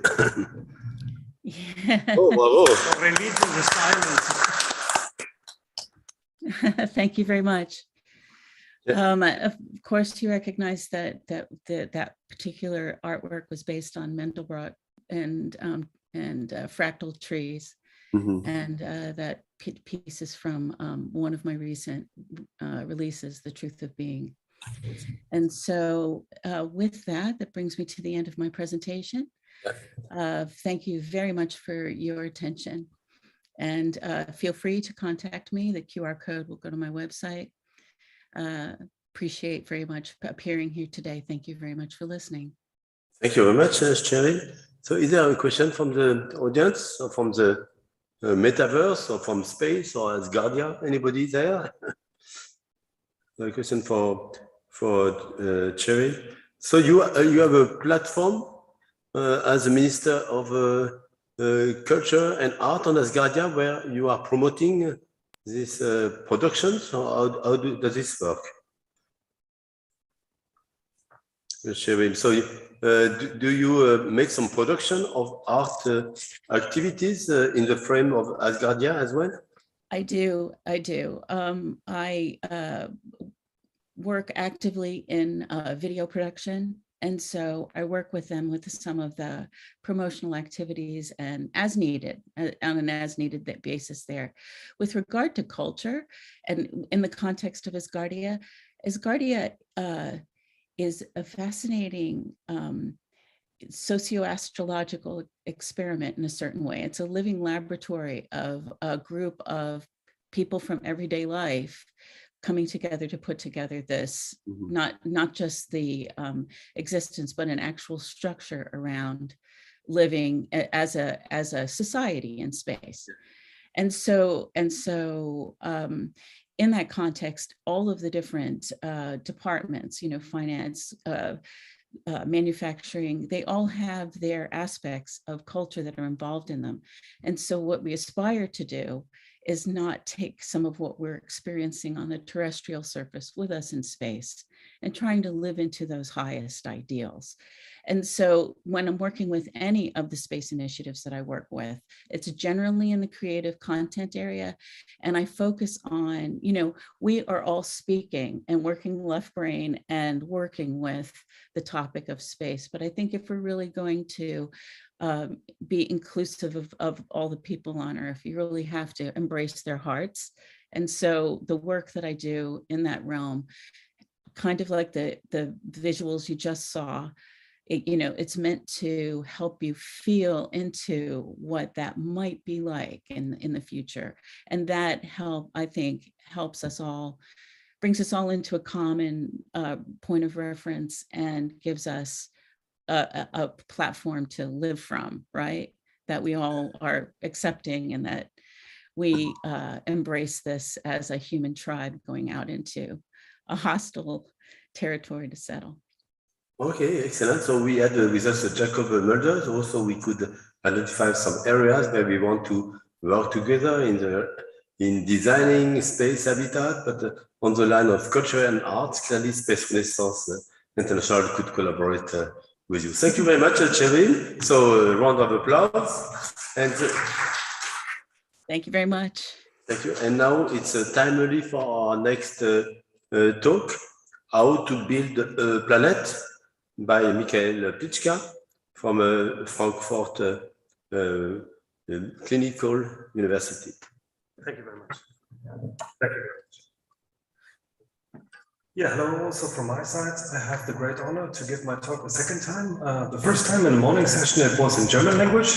Now it's in English language.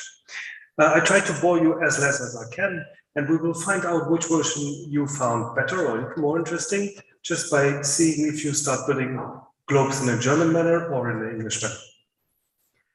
So the topic of my talk is how to build a planet. And it is an introduction into a very anachronistic art, the anachronistic art of globe making. And maybe you will ask, why should we make globes today? Because we have GPS systems, we have Google Earth and Google Maps. Why should we build globes? And if you come in this building, you will find very fine examples of traditionally crafted globes at the entrance. Globes of planet Earth, but also globes of our moon and also of Mars. And humans seems to have a need for representation of where they are living, of our own planet and of our university. And maybe there would be less flat Earth believers on Earth when we would have more globes in our schools. Okay, let's go on. In my manufactory, I am building two types of globes. The first one is a Mars globe, and this is a traditionally crafted globe. And the second one is a moon relief globe. And both of these globes have a kind of a twist. So I don't build Mars as we know it nowadays, based on the most accurate NASA data. No, I'm building Mars based on a map that is over 100 years old. And it is the map by Percival Lowell. This is a very fantastic map. So it's not scientific in the nowadays sense, but it's a fictional map. But at that time, many people believed in these Mars canals, and the idea was basically there is intelligent life on planet Mars, and the Martians transport the melting water from the polar caps by a sophisticated mass canal network to the equatorial regions, basically to grow crops. And to make it clear, this is not the fact that we know now. Okay, the second globe is, the second globe is the moon relief globe. It is built in a totally different kind of manner. This is a globe where you can really feel all the craters, all the mountains, all the rims. And it is based on the most accurate data that is available. It is based on NASA data, based on the Lunar Orbiter Laser Altimeter data. Okay. Use the Okay. Okay. And if we look at the traditionally crafted globe like this one, this is a red moon globe from the year 1963. You will see that these are historical objects and they contain the knowledge up to a certain time point. And in this example, if you turn this moon globe a little bit to the back side, to the far side of the moon, you will notice there is a large white out field, because at that time point, it was not known to humanity what was on the back side of the moon. And it's not the full far side here shown, but only 1/4 of the moon globe. And if you inspect such a globe carefully, you will find out that it is based on 12 paper strips tipped on a sphere. So basically very simple. And how I built the globes is basically the question how you make a sphere and how you make your paper gauze. And I will guide you through that very quickly.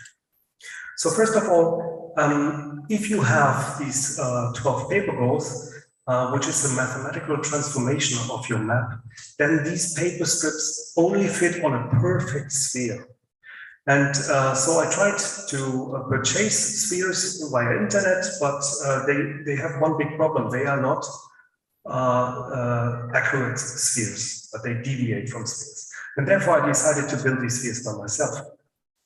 I let construct a CNC drilled aluminium mold. You see it on the left side of the picture. And I will attach a second hemisphere by means of screws. And the gap between these two spheres is then filled by plaster mass. And after the plaster mass hardens, I get them out. I do this process 2 times. So I have 2 hemispheres and then I glue them together. Second problem was the map. Percival Lowell attached his map of Mars canals at the end of his book. And so I scanned it in, but you see that the quality of this print is not very superior. So I had to post-process this map a lot. And after post-processing, I transformed this map into 12 geometrical forms. Here you see these forms, they are also called gores or mathematically digens. And these digens have been also post-processed by adding labels, adding color and so on. And on the right side, you see the end result. So this is one of these paper gores, has a length of 47 centimeters and a width of 7.85 centimeters. And why do we need these gores? Well, imagine an orange and imagine the surface of one orange slice. This is more or less one of these gores. And if you have 12 of them, they form a wonderful sphere. Here again, you see these 12 gores that I've created out of the map. And then the work starts. And remember your last wallpaper job that you have done. Basically, you have to tip these gores onto this sphere. And naive as I was, I thought in the beginning, okay, this is done within 1 or 2 weeks. I ended up with 1.5 years to learn how to put on these gores onto a sphere without wrinkles, without tears, and so on and so on. And Peter Bellaby framed it. He said every error is multiplied by pi when you are working on a sphere. That means if you make one mistake on one gore and then you put on the second gore, which is aligned to the first, the error will get bigger and bigger. And often I have to peel off the gores again and work again. So roughly spoken, I need 1 hour for one of these paper gores. Well, I'm constantly striving for perfection. I'm trying to be as perfect as I can. I accept only little errors of less than 1 millimeter. And if you have then managed to attach all these 12 paper gores, then you can make some add-ons. Polar caps are added at the North and the South Pole. These are often, they have the function of a decoration and they also protect the tips of your paper gores. You see, it is on the right side, the polar cap is attached. Well, and then if you have managed it, you have a wonderful materialization of a map, a 2-dimensional map given by Percy Below. Now you have a 3-dimensional object that you can touch, that you can turn, that you can marvel on. Okay, the second globe I'd like to show you is the the NASA-based moon relief globe. So as I said, totally different process. Here you see chocolate Easter rabbits. Why I do show you chocolate rabbits? Well, you know how they are constructed. They are hollow. They are constructed in a way that you have got a mold. You fill in the chocolate mass into that mold, and then you rotocast it. You turn it in X and Y axis until the chocolate hardens, and then you can put them out and you have a wonderful sweet. And the same process I have used for building the moon globe. First problem was you need a mother model. So you need one mother model where you can make your silicon mold out of from, and then you rotocast it. The data for the mother model I got from, as I said, from the NASA data. So this is the LOLA data set transformed into a 3-dimensional object. This object was brought to life by selective laser sintering. So you see now on the left side, this is the mother model, and it is placed on a plate where I prepared the silicon molding. On the next slide, you see silicone is put on this mother model.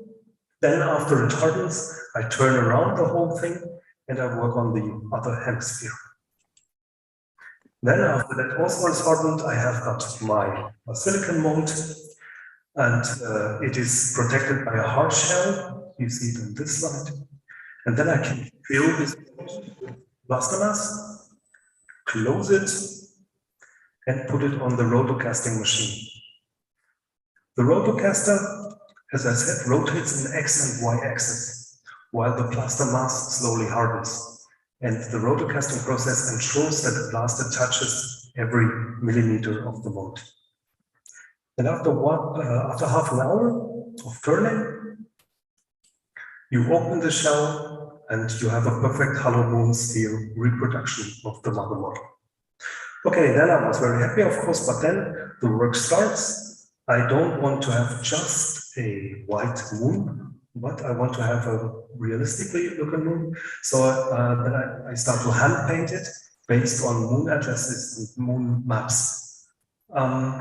This globe has two faces. If you look at the left side, you see how the moon appears on daylight. If you turn off the light and switch on an oblique light from the side, you can marvel at these light shadow effects as it appears in the real moon. And with this, I'd like to thank all these guys on this slide, and I thank you for your kind attention. Thank you very much.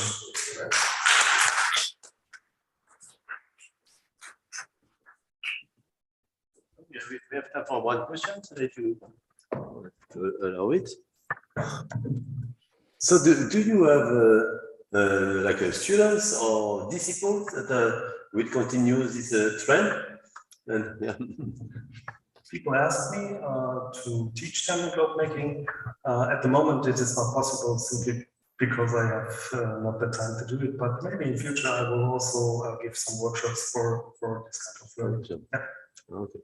But in any case, we need to teach the next generation not only to be in the metaverse, but also to be hands-on and also to have this dexterity and also sense of perfection. Okay, thank you very much. So then we move naturally to the next talk, from space science to space art, the destiny of the quantum. And that's by our good friend, Barbara King, from Space Renaissance International USA, and also from the AIAA, the International Association of Astronomical Artists. Barbara. Hi, can you hear me? Yes, we hear you. And Okay. First, I've created an art sci inquiry for you today, spanning what I call the quantum computer era, from its beginning to its end, and for the probabilities of its effect on space art. So there you have it. First slide, Adriano.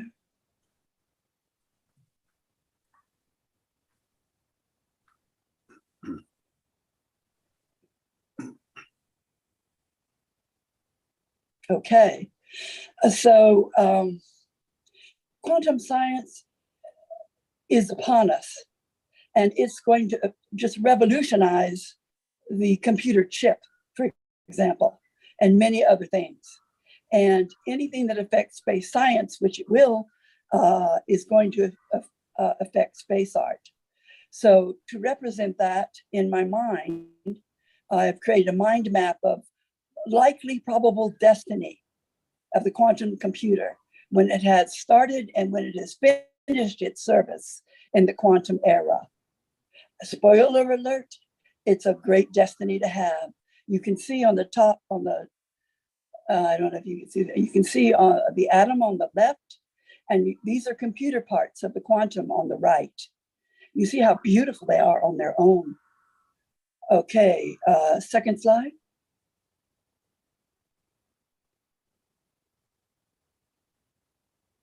Adriano? Yeah, you can see it. Next slide. Sorry? Next slide. Oh. Okay. This one? No, you don't see the slides? No, Barbara. Adriano is going to move them. I don't see the second one, no. Sorry, so this is the first, right? You see it? First slide, yeah. This is the second. Is that Okay, it doesn't show up, but on my phone, it doesn't show up.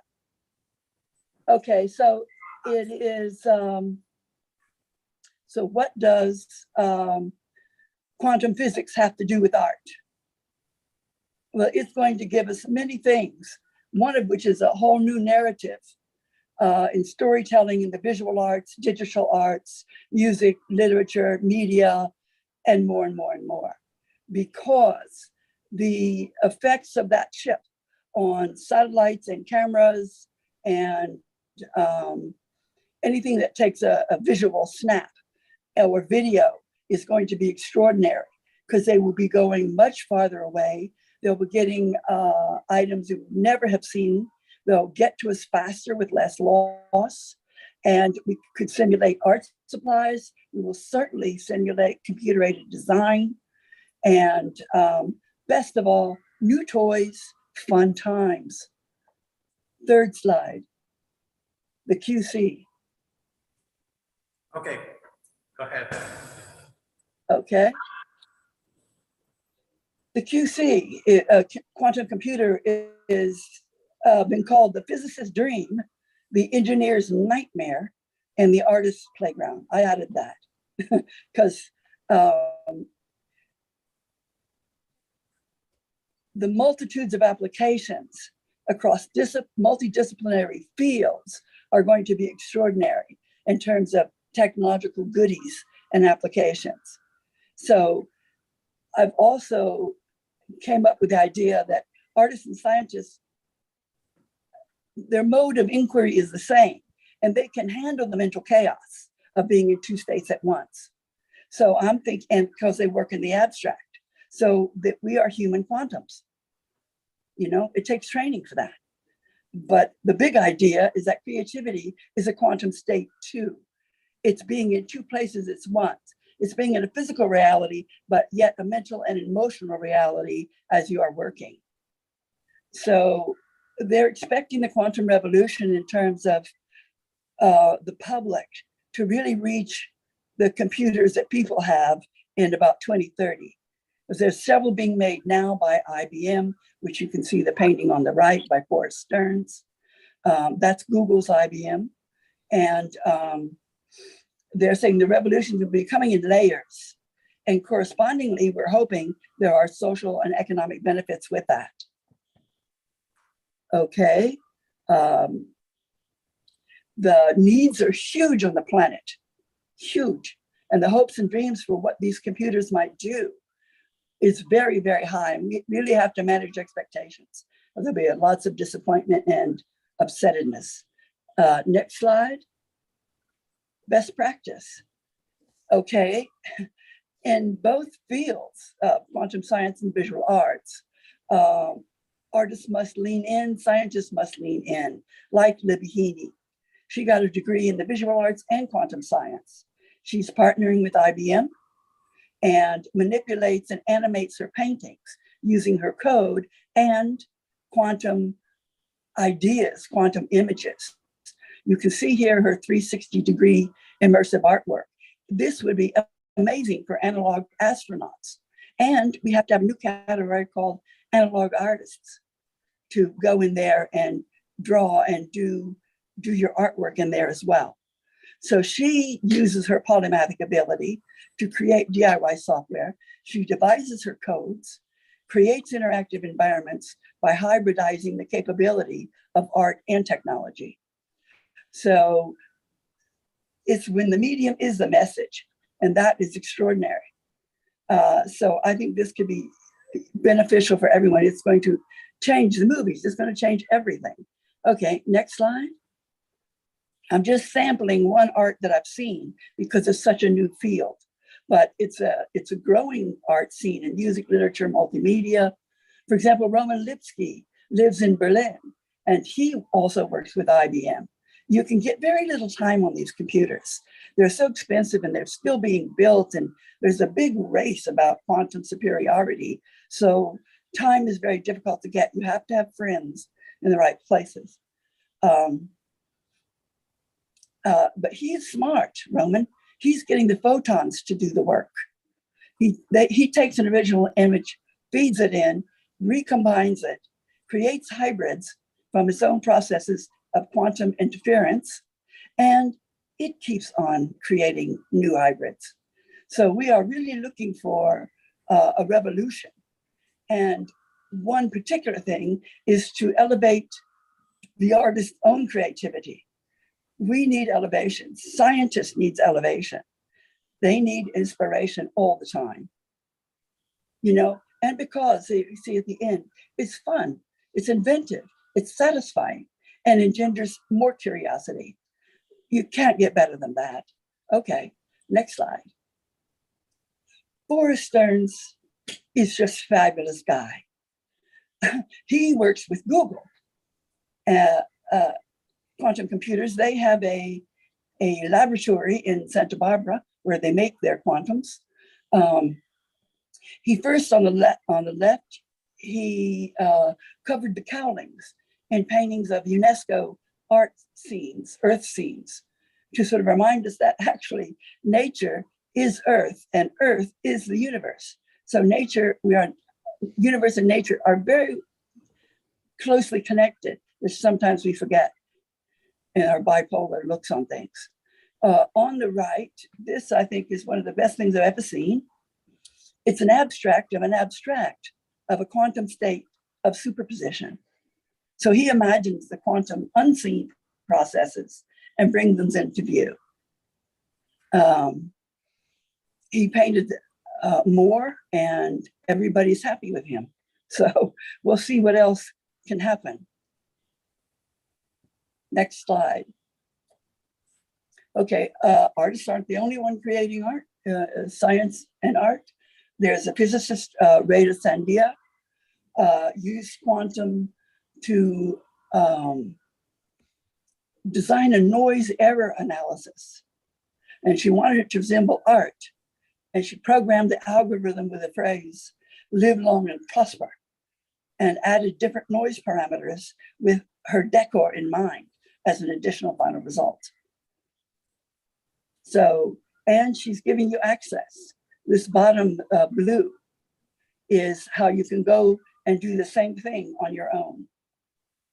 And I just love the idea of giving information away and giving access away. Fractals are also next level, as you've seen.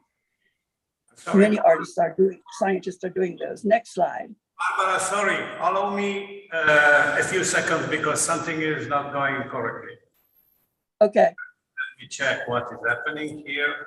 That was the slide. Just a moment, sorry. Yeah.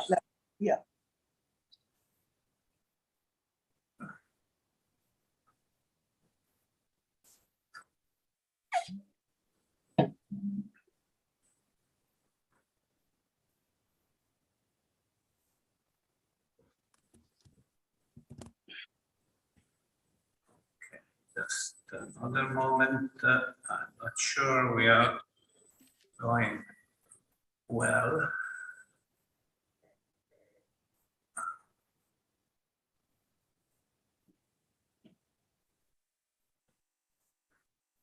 Have to check if we are broadcasting the right thing or not. That's the slide I was just on.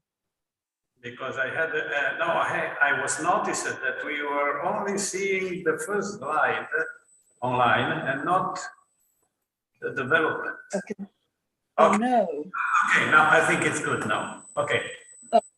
But I maybe I have to make a quick Do a quick one. Do a quick run through. make a quick representation of your slides up to here, okay? Just a few seconds. Okay. Allow everybody to see what you present. So, Right. first one, what does quantum physics have to do with arts? This is the second, the QC, the physics is dream, the engineer's nightmare. This is the best practice for quantum art, collaboration across multidisciplinary fields, polymorph tendencies, and DIY software. Quantum art seen in music, literature, and multimedia, Roman Lipsky plus IBM. Then Forrest Stearns and Google, creative innovation consultant. And this is the current that you were talking about. Right. Scientists make art such as a physical, radia, and Right. Exactly. So we finished that one. Go ahead. We finished that one. The next slide Okay. is music. Music, right. Can everyone see that? Yes, yes, please go ahead. Okay. So synthesizing computer and music composition is about 60 years old, but employing the quantum effects is quite a new thing. And you can see Eduardo Miranda here. He is just in the zone. I mean, look at his equipment. You can see all those cords, all those things. I mean, he just seems like a happy person. It just makes me feel good to see this. And he organized in 2021 the first international symposium of quantum computing and musical creativity. So Q Music is now a thing. Much more to come on that. Next slide. Literature.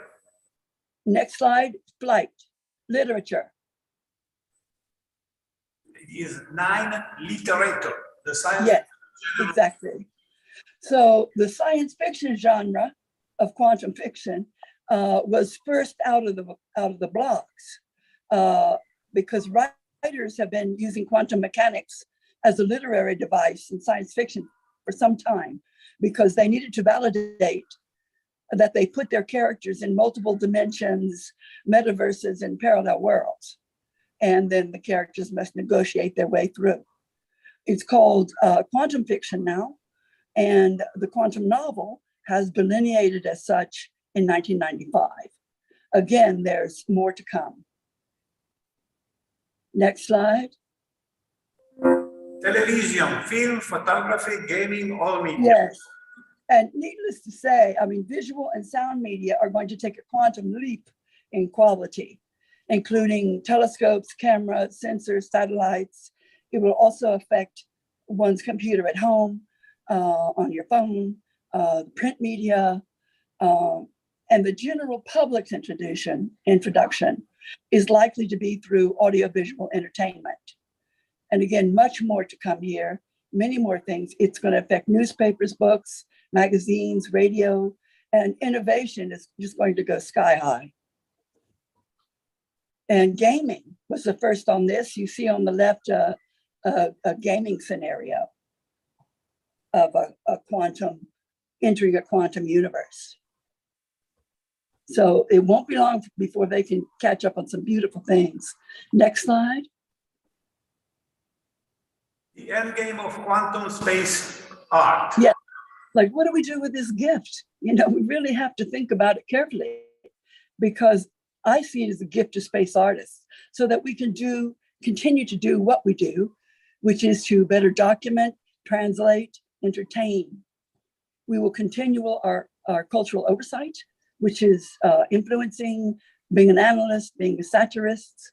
I want to use this as a leverage to integrate with space science far more than we are integrated now, and the future of the techno arts, this planet on other planets. And of course, anything we can desire, need, want, or deem necessary. I mean, the field is open. The luxury, what I'm hoping for, is to be able to have time and money to produce art for art's sake, just to feed our artistic souls for no reason whatsoever than that we want to. And then our greatest purpose is to prepare the next generation of quantum space artists on and off world. Okay. Next slide. Destiny calls. Yep. Now this destiny part, I have this other big idea, which is impeccable innovation excels and supersedes itself by creating the next big thing. So it is the destiny of the quantum computer to become art and an anthropological relic. They would design their own obsolescence, in other words, and the inner parts would be available for the arts because it's certainly hard to get them now. They don't want them out in sight. So you see on the left and the right, and the left is more like a garbage dump with bits of the quantum computer pieces, which are extraordinary and beautiful. And then on the right is closer up sections of different parts. Combining Google and IBM, I think they frown on that, but you get the picture. And this will be on this world, it'll be on other worlds. When the quantum is not the next best thing, but they'll be at something else. So next slide. The final say. Yeah, so monuments would be made to them. They would become objects of nostalgia and still life setups for plein air artists. And the cycle of the artist would begin again, and the scientists with the next big thing. And most importantly, new toys and fun times. Next slide. Next slide. More to come. Watch this space. Thank you. So this has just been a tiny inquiry into what the nascent quantum computing might bring and how space arts may affect the technology of quantum computing. This is photons in the process of developing their quantum characteristics. And my last remark is that we're in dire straits in the world, and I think creativity will save the day, the environment, and civilizations off world. It's kind of no pressure, but it's not going to be one thing. It's not going to be this. It's not going to be the invention of that. It's going to be the creative ability of peoples in every field just unleashed and in the service of saving the planet and making it sustainable. Okay, thank you. That's it.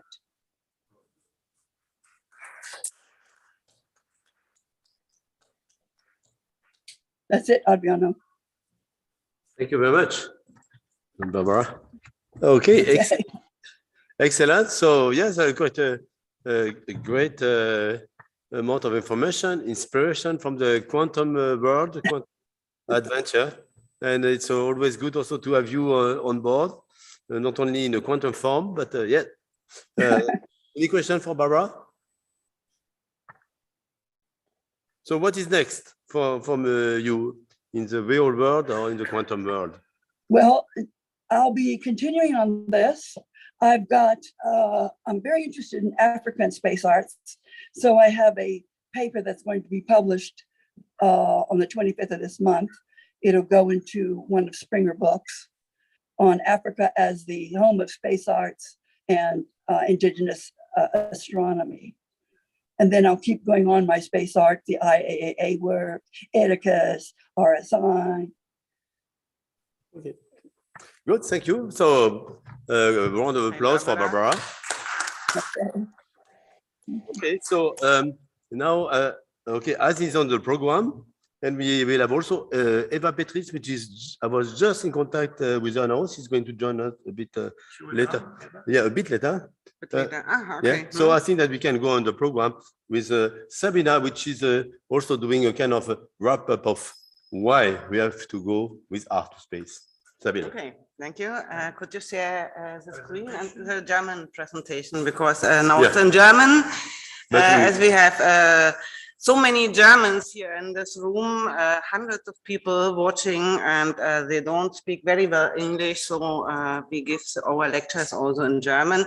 Thank you, Michael, that you did this too, that you give your lecture twice. And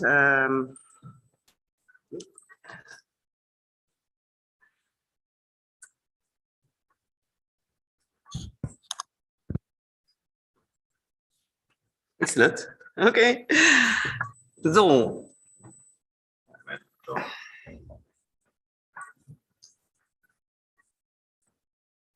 Okay. Okay. Why Art in Space? Warum Kunst im Weltall? Ich wurde ja schon reichlich vorgestellt und die SRI, Space Renaissance International auch. Du kannst zur nächsten, als next slide, I can do this, ja. Ich freue mich sehr, dass die Kunst, hört man mich? Ja? Can you hear me? No? It switched off, okay, dann switcht das off, ja, okay, let's switch it off, ja. So,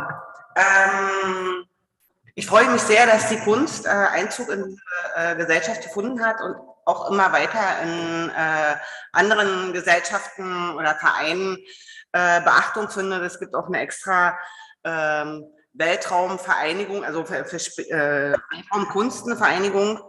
Und can I take this here?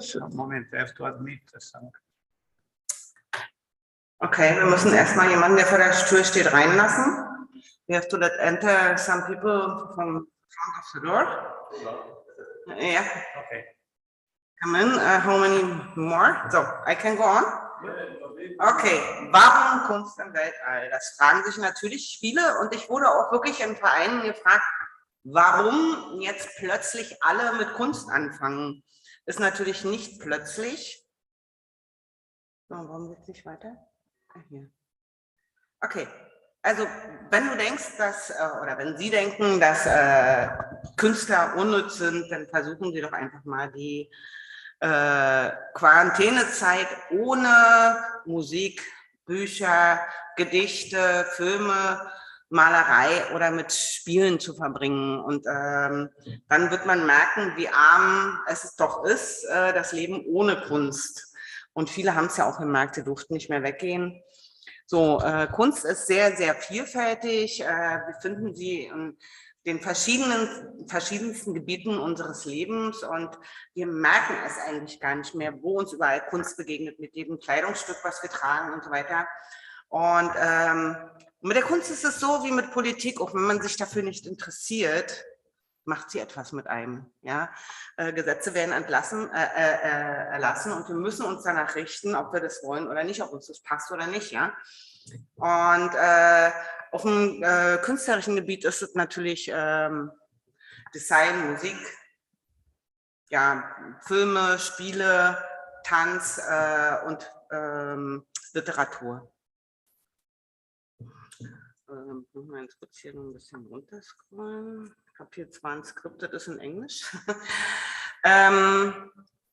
Auf dem Gebiet der Wissenschaft sind es natürlich viele Dinge, die wir heute für selbstverständlich halten, von denen unsere Großeltern nicht mal wussten, dass sie eines Tages existieren würden. Und ja, nehmen wir jetzt zum Beispiel, und die Geräte werden immer kleiner und so weiter. Und ja, man sieht ja das hier mit dem Smartphone. Und der Coronavirus hat natürlich unsere Organisationsstrukturen weltweit extrem verändert. Und das hat aber nicht nur negative, sondern auch positive Aspekte. Neue Technologien haben wirklich einen Schub erhalten und auch die Notwendigkeit, dass wir unsere Kommunikationsstrukturen anders organisieren mussten. Unterricht fand plötzlich digital statt. Gut, bei uns in Deutschland hat das alles nicht so gut geklappt, aber es ist doch einiges passiert. Plötzlich ging Homeoffice, was vorher überhaupt nicht möglich war. Und es finden auch Elemente ihren Einzug in die Kunst, die vorher eben ja undenkbar waren. Ja, ups. So zum Beispiel künstliche Intelligenz, 3D-Drucker, was schon alles eigentlich stattgefunden hat, aber es ist jetzt doch irgendwie interessanter geworden, ja. Und Videotechnologie oder andere elektronische Formen. Und es entstehen auch eigentlich völlig neue Kunstformate. Und jetzt möchte ich noch mal ganz kurz ein bisschen eingehen auf die ja, auf die Geschichte, weil man fragt sich, was kann denn Kunst, was Wissenschaft nicht kann. Und die Aufgabe der Kunst hat sich natürlich immer mehr verändert. Also von den Anfängen, wo man die ersten Scharbilder auf Steinen gefunden hat und die ersten Sonnenabbildungen entstanden sind. Und das war natürlich, oder die ersten Höhenzeichnungen, da ging es auch vielfach darum, dass schon Beobachtungen stattgefunden haben, dass man auch geschaut hat, wie der Stand der Sonne ist, wie der Lauf der Jahreszeiten sind für Ernte und so weiter und so fort.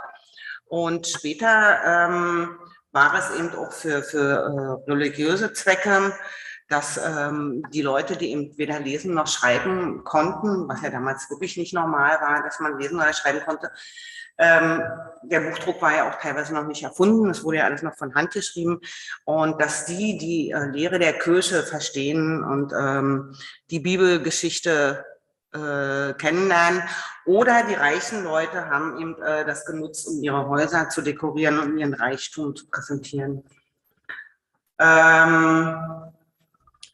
In der Kunst ist man frei und ja, man kann eigentlich wissenschaftliche Ideen umsetzen, ohne an die Exaktheit der Wissenschaft gebunden zu sein. Aber nicht nur das, sie kann auch ihrer Zeit voraus sein. Und wenn man jetzt zum Beispiel Leonardo da Vinci nimmt, mit seinen fliegenden Maschinen oder Chesley Bonestell, der vielen von den Spade Art Artisten bekannt ist, mit seinen visionären Zeichnungen und Bildern und natürlich nicht zu vergessen die Science-Fiction-Literatur. Und hier haben wir zum Beispiel mal ein Bild auch von David Hardy oder David Hardy. Das war eines seiner ersten Zeichnungen, die er gemacht hat, zeigt in Facebook gefunden. Da wird er vielleicht so 16 steht da, ja, war er gewesen. Und wenn man sich die heutigen Sachen anguckt, also die sind nicht so weit davon entfernt. Und das Bild ist 70 Jahre alt, muss man sich mal überlegen, ja. Und wenn man schaut, so diese ganzen Contests, die es gibt, diese Wettbewerbe, Mars oder Basen da herzustellen, ich finde, das sieht schon sehr, sehr modern aus. Aber noch ein kleiner Hinweis, weil das dann nachher nochmal später auch eine Rolle spielen wird. Hier sind die Berge eben auch sehr, sehr scharfkantig dargestellt. Und als man dann auf dem Mond landete, flachte das dann ein bisschen mehr ab, weil man hat dann gesehen, dass es nicht so scharfkantig ist. Wenn wir nochmal zur Science-Fiction-Literatur kommen, da hat Jack Williamson 1942 unter dem Pseudonym Will Stewart den Roman Kulissen Orbit verfasst. Und in dem hat er die Idee einer Remodellierung eines Planeten durch Menschen beschrieben und hat das Terraforming genannt. Und heute ist es ein ganz normaler Terminus technicus und nicht nur für Venus oder Mars, sondern generell, wenn man davon spricht, dass ein Planet verändert werden soll. Oh, ich bin hier ein bisschen zu, nee, doch, ist richtig, ja.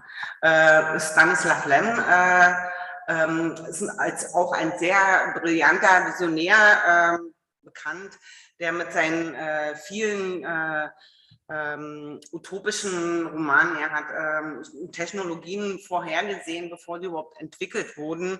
Er hat zum Beispiel diese Begriffe wie Nanotechnologie oder Neutral Network, wie sagt man das im Deutschen, Micha? Ja, neuronale Netzwerke und virtuelle Realität hat er schon praktisch vorgedacht in seinen Romanen.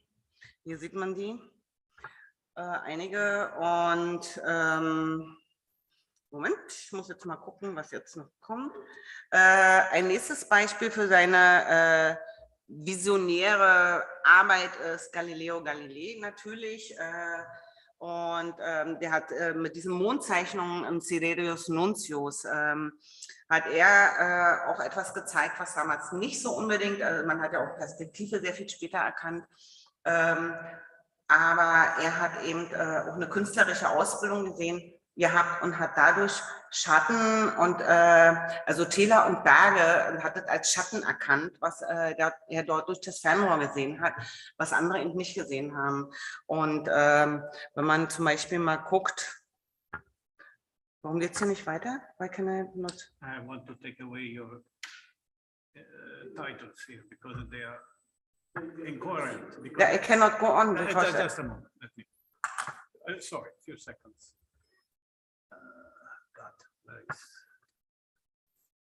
Also im Falle von Galilei war es natürlich eine schöne Koinzidenz, dass er sein Talent gepaart war mit sein künstlerisches Talent mit dem Wissen und mit dem genialen Geist, den er hatte. Das kontrastiert natürlich zu den Zeichnungen von Schiaparelli, der auf der Oberfläche, die Fernrohr waren natürlich auch noch nicht so, aber er hat auch durchs Fernrohr eben Kanäle auf dem Mars gesehen und das hat natürlich Jahrhunderte oder ewig zu Spekulationen geführt, also eigentlich noch bis ins frühe letzte Jahr, also Mitte letzten Jahrhunderts, dass man gesagt hat, ja, es gibt Leben auf dem Mars und Marsmännchen und so, hat das natürlich richtig befeuert, ja, so. Und auch Flammarion zeigt in seiner Himmelskunde für das Volk Kanäle auf dem Mars, eine wunderschöne Zeichnung. Und die ist aber nicht von Flammarion, die ist von Moiden. Und aber er selber hat bei seinen Beobachtungen gar keine Kanäle gezeigt. Dann siehst du, dass er ganz andere Abbildungen gebracht hat. Ne? Und natürlich nicht zu vergessen, Johannes Kepler. Er hat, ist natürlich eine Schlüsselfigur des 17. Jahrhunderts mit seinen Gesetzen der Planetenbewegung. Und er war wahrscheinlich der erste Science-Fiction-Autor mit seinem Sonnenjungen. Das ganze Ding ist ziemlich lang. Die richtige Science-Fiction, also für mich interessante Sache, war dann auf den letzten 2 Seiten. Und da hatte ich dann auch eine ganze Menge Bilder dazu gemacht. Ja, aber worauf ich hinaus will, in der Renaissance waren die viele Wissenschaftler allseitige Gelehrte, wie man damals so sagte. Und heutzutage sind die Branchen, also die Wissenschaftsrichtungen so spezialisiert, dass es eigentlich kaum noch allseitige Gelehrte gibt, ja. Und ja, aber wir wollen ein bisschen außerhalb, wie man immer so schön sagt, outside the box, ja, außerhalb der Schachtel denken, Schubladen denken, sagt man bei uns im Deutschen. Und Vincent van Gogh hat gesagt, ich weiß eigentlich nichts mit Gewissheit, aber der Anblick der Sterne lässt mich träumen. Und es ist ein Traum der Menschheit, zu fliegen, ins Weltall zu gehen oder vielleicht irgendwo anders zu siedeln. Und da gibt es natürlich viele Modelle und Studien, aber außerhalb der ISS ist das Leben im Weltall bisher doch ein Wunschdenken geblieben. I have to cut. Okay, dann I have to cut. Dann mache ich mal hier schneller weiter. I cannot go on. 5 minutes, ja. I cannot go on here. Ah ja. In der Science-Fiction-Literatur war natürlich alles so düster und so Hans-Rudolf Geigers so mit den öligen Korridoren und das irgendwie so. Und die Galina Andreevna Balashowna von RKK Energie sollte dann, das ist eine Innenarchitektin gewesen und die sollte dann eben das richten und die Raumstation einrichten und hat dann überlegt, von null aus nachdenken zu müssen, wie bewegt man sich in Schwerelosigkeit, also hat dann grün und für die Korridore und blau türkis für den Boden und also hat das so markiert unterschiedlich und ja, Moment, jetzt muss ich mal hier noch ein Stückchen weitergehen. Wo sind wir jetzt? Ja, I was in German is longer. So, hier haben wir mal kurz noch eine Milchstraße von der Zeichnung von der Milchstraße, die lässt sich hier auch bewegen, wenn ich hier irgendwie mal rankomme. So, das ist eine animierte Zeichnung. Ihr habt ja auch draußen ein paar Bilder von mir gesehen. Dann ist hier nochmal, wie die Milchstraße aussehen konnte, wenn sie besiedelt ist. Also man sieht so diese Siedlungspunkte und die Konnektionen zwischen Verbindungen zwischen den Siedlungen. Was ist Weltraumkunst? Ist jetzt die Frage. Die Internationale Gesellschaft für astronomische Künstler beschreibt verschiedene Genres, also beschreibenden Realismus, den kosmischen Impressionismus, den Hardware Art, Space-Skulpturen, also das haben wir ja vorhin in Bildern gesehen, kosmische Zoologie, da seid ihr auch mit dabei, und Astrofotografie und Kunst im Weltraum. Dann ist hier zum Beispiel auch mal abgebildet, man sieht hier die Oberfläche des Mondes mit dem Lunokhod-Auto, wenn das mit UV-Licht bestrahlt wird, sieht man die Tardigraden, die Bärtierchen auf dem Mond. Da ist 2019 die Sonne Beresheet auf dem Mond zerschellt und mit diesen Tardigraden an Bord und sitzen natürlich Extremophile, die dort in diesen harschen Bedingungen überleben können. Hier sieht man einen Kosmonaut im Space, im Weltall, das sind also Arbeiten von mir. Und die Lichtverschmutzung auf der Erde, wenn es mit UV-Licht bestrahlt wird. Hier ist die Erde zu sehen, die von 2 Händen gehalten wird.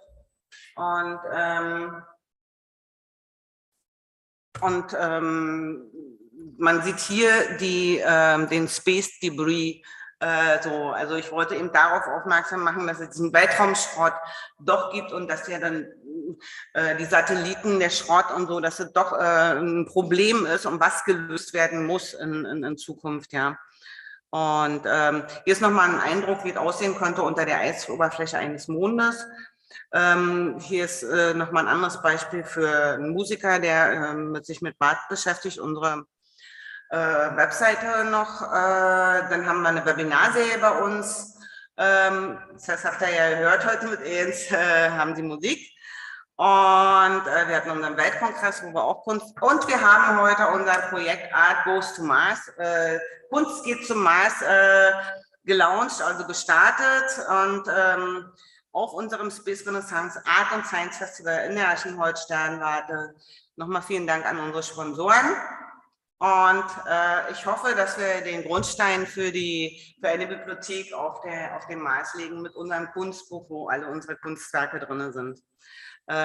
Und dass es nicht auf dem Mars so sein wird, wie es links abgebildet ist, alle Schlachten, sondern dass wir gemeinsam ins All gehen, Hand in Hand, und ja, den Mars vereint besiedeln in einer friedlichen Atmosphäre. Ich danke für die Aufmerksamkeit. So, I was on time. So German is longer. German, but, Yeah, but, German that is was longer. super effective. That is a good summary. Take your computer here Yeah. because you have to. Yeah, okay. So now our last speaker is Eva. She's here with us. And so for 5 minutes, she can explain what she has been doing in her adventure between science, art, and space. Eva? Okay, 5 minutes, and I will try to be really quick. So hello, everyone. I'm sorry I cannot be in Berlin with everybody. It would be much better to be face-to-face, but all the projects moved because of Corona, so I'm greeting you from Slovenia. I prepared a short PowerPoint that I will share with you now. So I hope you will all see the PowerPoint. Yes. So I have been interested in science and art since I can remember. I could not choose one or the other. So my fate was to bridge together. And I guess I would say I use the language of art to make more interesting and more approachable scientific facts for people. And the other way around, I take the liberty of the art, which is more without borders. We don't have to always prove everything as artists, like scientists do. And I try to always, look from other angles, push the limits of the facts that I'm reading about. Or what I like most is to talk to scientists and have really a view into their mind and their emotions. So actually, why I am here today is because I was lucky enough to be part of the EGU conference, which is a conference that happens every year in Vienna. It's composed of 12,000 scientists. And that year, 2015, I was asked to be an artist who is mirroring the scientific theme scales in science, making scales in art. So for 1 week, I was building up an installation, and all the scientists could stop by and we would exchange opinions. And this installation was growing, really based on also the comments I was receiving and input from the scientists. And there is where I met Bernard Foink. And so this is the installation I created at the end. It was called Subduction Zone. And it was referencing that in the environment, we can also take our emotional qualities. And if we mirror for the landscape, for example, subduction zone can be also viewed as a love-hate relationship, for example. And in this way, maybe topics like climate change, we can feel more on our skin and actually care about them and really create a genuine change with our behavior. So when I met Bernard Foink, I showed him immediately this installation, which was at that time at the Museum of Modern Art in Klagenfurt. And here I decided to take the theme of Big Bang. And I said, well, maybe it's not a one-time event. Maybe it's happening all the time and maybe not outside of us. but let's say inside our cells. But as a reference, I took sound from interstellar space that was available from NASA. It was newly recorded at that time, and I integrated it into the exhibition, as well as recycling all these lace pieces, referencing the fabric of space and time. And I positioned these large lace recycled assemblage webs in a way. I was following an image that I saw on the internet from ESA. And so I showed this to Bernard, and I asked him if it's possible to get some more, actual sounds from the ESA, not just from searching on the internet. And he invited me to take part in the lunar simulation at ESTEC, which I visited a couple months after. And there I was amongst the group of people invited. I was very lucky. They actually selected me to experience isolation when, for example, being left alone without my team on the moon. And so I had to then, think and reflect on these feelings, how it feels to not know, will somebody come back? And to really try to also find ways to calm myself, in a way referencing how perhaps maybe potential future space dwellers will feel at times when they are, disconnected from Earth, or also our astronauts who are, dealing with this on a daily basis. So I noted down all my feelings, and we actually, together with Irene Schlacht, Bernard Foing, and I, we published this in a paper, presented it also at the Cosmological Conference in Nantes, France. And from this developed also, I was asked after to come up with two projects, which, two art objects actually, which would help astronauts combat feelings of isolation in space. So I thought hard, what is a way to really prevent feelings of isolation, sadness, claustrophobia? Well, to have good feelings. And what's a way to catalyze for feelings? Well, one is fragrance. We have 400,000 receptors in our brain for fragrance, only 10,000 for taste, for example. So it is something which, is of great potential. So I said, I will create a DBE, data bank of emotions, not a perfume, but a data bank of emotions that when you smell it, you instantly catalyze for feelings of earth, home, connectedness. And the other project was the Earth-Link Tattoo Seal. So it would be a symbol that would be placed as a tattoo on the skin of an astronaut and be a constant reminder of the ways that we are never alone, actually, because our body is connected in an infinite number of ways. So, and then amongst ourselves, we are interconnected, not just physically, but also when thinking of a person. I mean, it's been also proven in quantum physics that our thoughts do have an effect. And outside of ourselves, if we look at the greater context of the fabric of space and time, everything is interrelated. And these two projects, well, one of them, the fragrance, was also, I materialized in 2019 already as an actual fragrance. I basically had to rely on myself as the main person who would decide what kind of fragrance this would be. So I decided to use linden, which is the national tree of my home country, Slovenia. And in Amish, at the SEAS base in Hawaii, we had the opportunity to actually also use this fragrance as a tester on the participants of the 2-week simulation. And they would basically, I asked them, to follow a protocol, like in psychology, before they go to the mission, to smell the fragrance and, connect with feelings of home, pleasant feelings, and then to test themselves when they are feeling potentially alienated, to then spray this fragrance and to jot down their feelings. Did it cause a change? Did it not cause a change?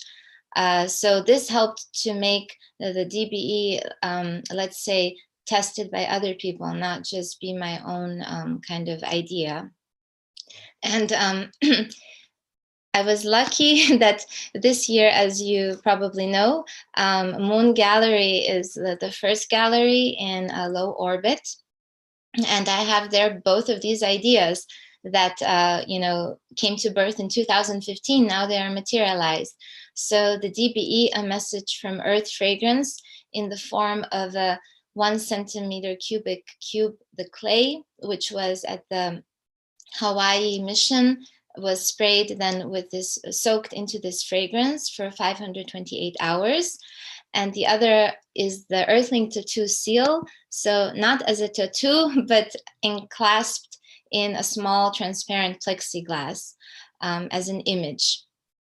And we were able to go and visit some of the artists of the Moon Gallery, the launch of the Antares rocket on February 19th, which successfully brought the 64 pieces of the Moon Gallery to the International Space Station.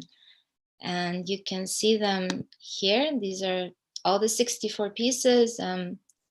On top is the Earthling tattoo seal lying horizontal. And on the left side bottom is the clay cube with the fragrance data bank of emotions. And here is a closer picture of both. So the left, the Earthling tattoo seal is still searching for an astronaut who would be willing to actually carry it there as on their skin. So I hope that in my lifetime, maybe this will become a reality. And here's an image that we were given. You see the cupola of the International Space Station and this little art gallery floating in space. And I think it is extremely important that we have symbolically carved out a space for art. As Ms. Sabina was explaining all the fantastic examples of art and science, as we all know, we are more than just biological studies. The way the mind and the body work together is still a mystery to a large extent to all of us. And here also play the central role emotions. And if there's one place where emotions have their home, or if there is one thing that can, be a museum to emotions, let's say if we are potentially going to travel and live on other planets as humans, well, the emotions, we are the carriers and the givers of emotions.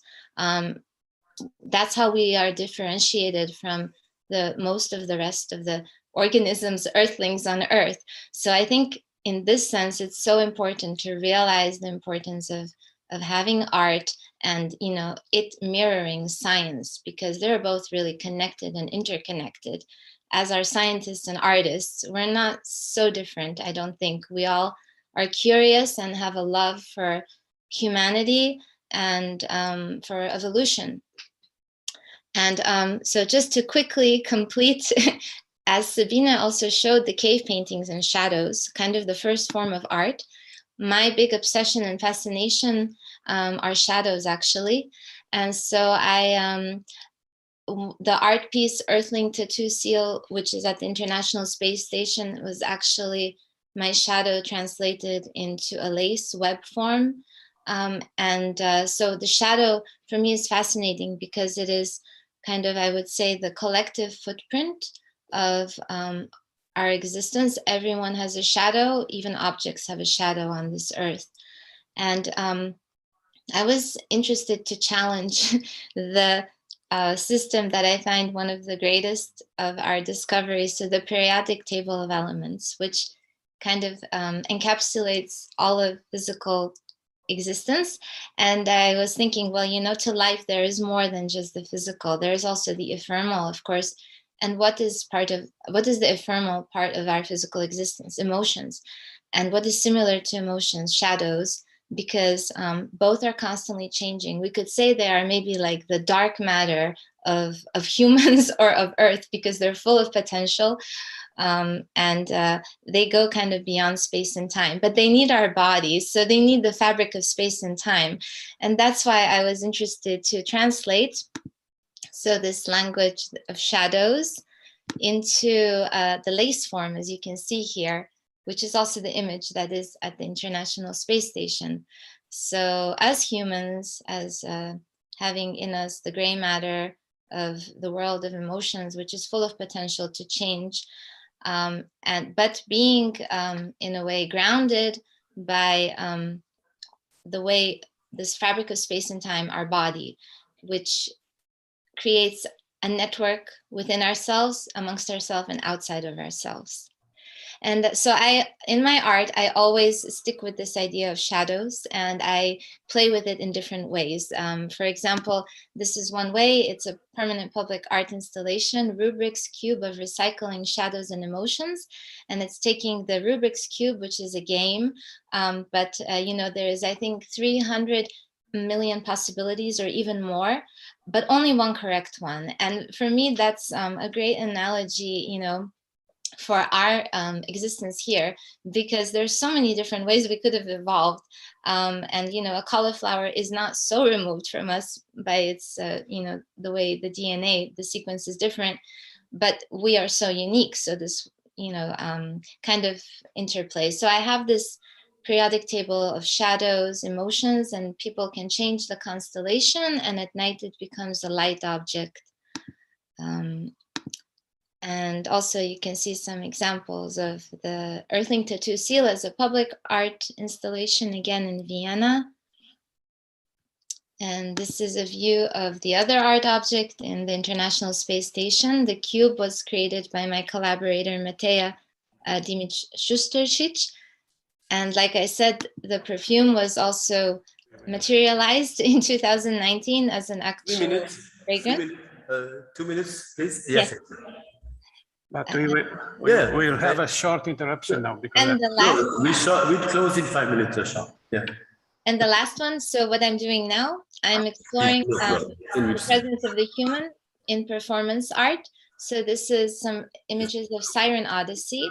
And so I think it's a good place to close. So the story is the search for the memory of our future home. And I sincerely hope that we continue to have presentations like this and integrating arts and science. And thank you so much for having me be a part of tonight's Thank you very much, Eva. So it's quite an amazing way to just before the closing, and we have the main organizer of this event. So we have still Adrino with us, but he has to take a rocket now. So maybe okay. The fast word. Okay, thank you. First of all, to the observatory of the Ark and Hall. They were fantastic, giving us these beautiful premises for our conference. Excellent. 30 seconds you got. Eva, thank you so much for joining us. We want to see you. Very nice lecture. I like this. I would have had many comments, but we have to close. I would like to thank you to our audience, to all our speakers, to the many, many helpers here. You have not seen, but they worked a lot. To your students, they helped us. Thank you, thank you. And we have now an event, a dinner, a closing dinner at Nikolai Viertel at the Florida Park in Berlin. And the restaurant is called Mutter Hoppe. You will find here the way in the description where it is on the. And we meet at 7:30 there. And thank you to our speakers today, Barbara, Cheryl, Steve, Marlene, Bernard, Eva, Michael, Tanya, and Seth, Marie, and thank you. Okay. Okay, so now we are closing the link with Metaverse. With music. You play the music. Oh, okay. No, and we have a hymn now. Do you keep open the session? No, you can close it. We No. think of, yeah. After we can keep it. Then we can keep it open and we can hear the music we got from a composer for our space renaissance.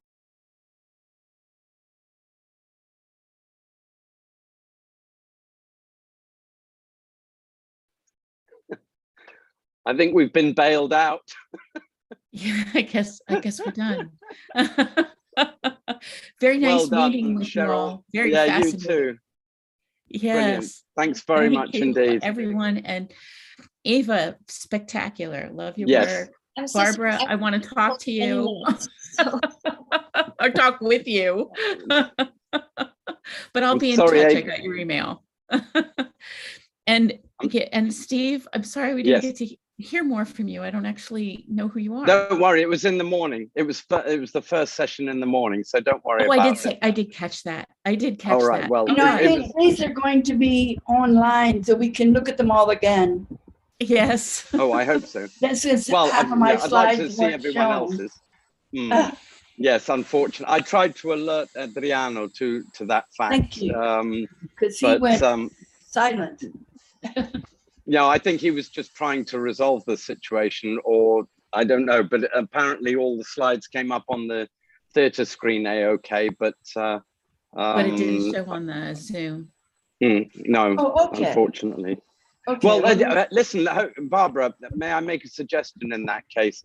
Is that for another event, then you ask them that if you can repeat the show that you did, the talk, because the rest of us in the metaverse didn't get it apart from the first slide and the 7th.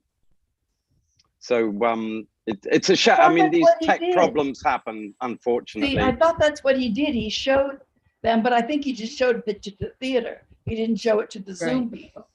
Yeah, I think he probably How- thought that the same was coming through on YouTube, but it wasn't. So Well, if you're a really good guy, I'll send it to you. okay. Wonderful. No, that's great, because I'm really wanting to go back over. Hopefully they will have all of these on YouTube that we can see them again. But I have been, because I can go back and read, etc. I've been taking a few screenshots only for that purpose, so that I can go back and see your documents, see what you've written, the program, etc., etc. So I've got it. I'll send it to you. It's only like 12 slides or something, so it's small. But yeah, but I'd like paper, everyone else to get the benefit, not just me. well, I don't have their. No, I mean, that's email, why I I think you should. Well, I think it would be great if you were to be able to present this. If you were to be able to present this again at another occasion, it would be great. Isn't there the monthly IAAA meeting going on now? Oh, my diary. Let me get my to that. diary Okay. trip. Yeah, but I don't have a link for it. Well, if you were a good person, I'll send it to you. Thank you. Do you hear us? Hello, Bernard. Did you hear us? We thought it was okay, but you are welcome to join us for the Fly Me to the Moon Forever, and then to Mars and so on. Okay. Oh, cool.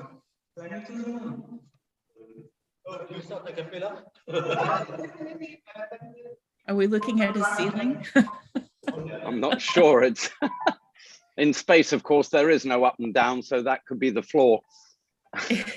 Oh, that's true. That's true. I don't mean to make assumptions about where we are in space. Well, you certainly are, by the look of it. I've got my special spot. Yeah. And so I guess if we're done, then we are released. I'm really hoping that nobody can hear this in the theater. I hope we're turned off, because it keeps talking about us being a live streaming service. So hopefully this isn't just all going onto YouTube or something. But very nice to meet you, and we'll talk to you later. Ava, keep up the fabulous work, and I look forward to meeting you again at some meeting or another. Okay, take Likewise. care. Thank you. Bye. Ciao, ciao.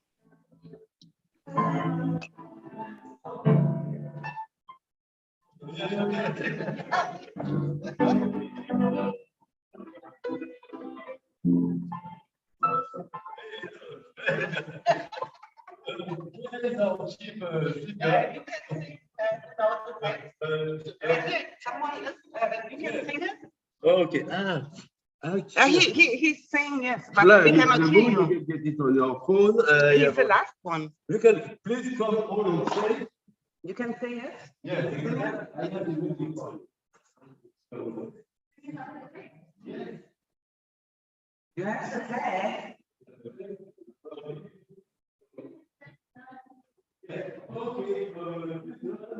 Ja, dann alle weiter noch immer blamieren. It is not online anymore, no? I think it is not live. Doch, it is live. It will be recorded.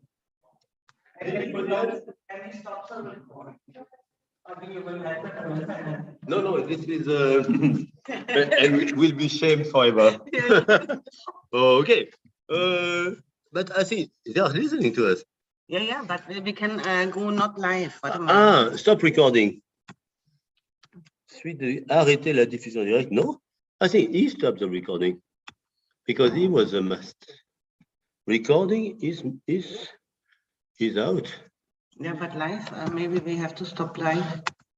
Can we go out?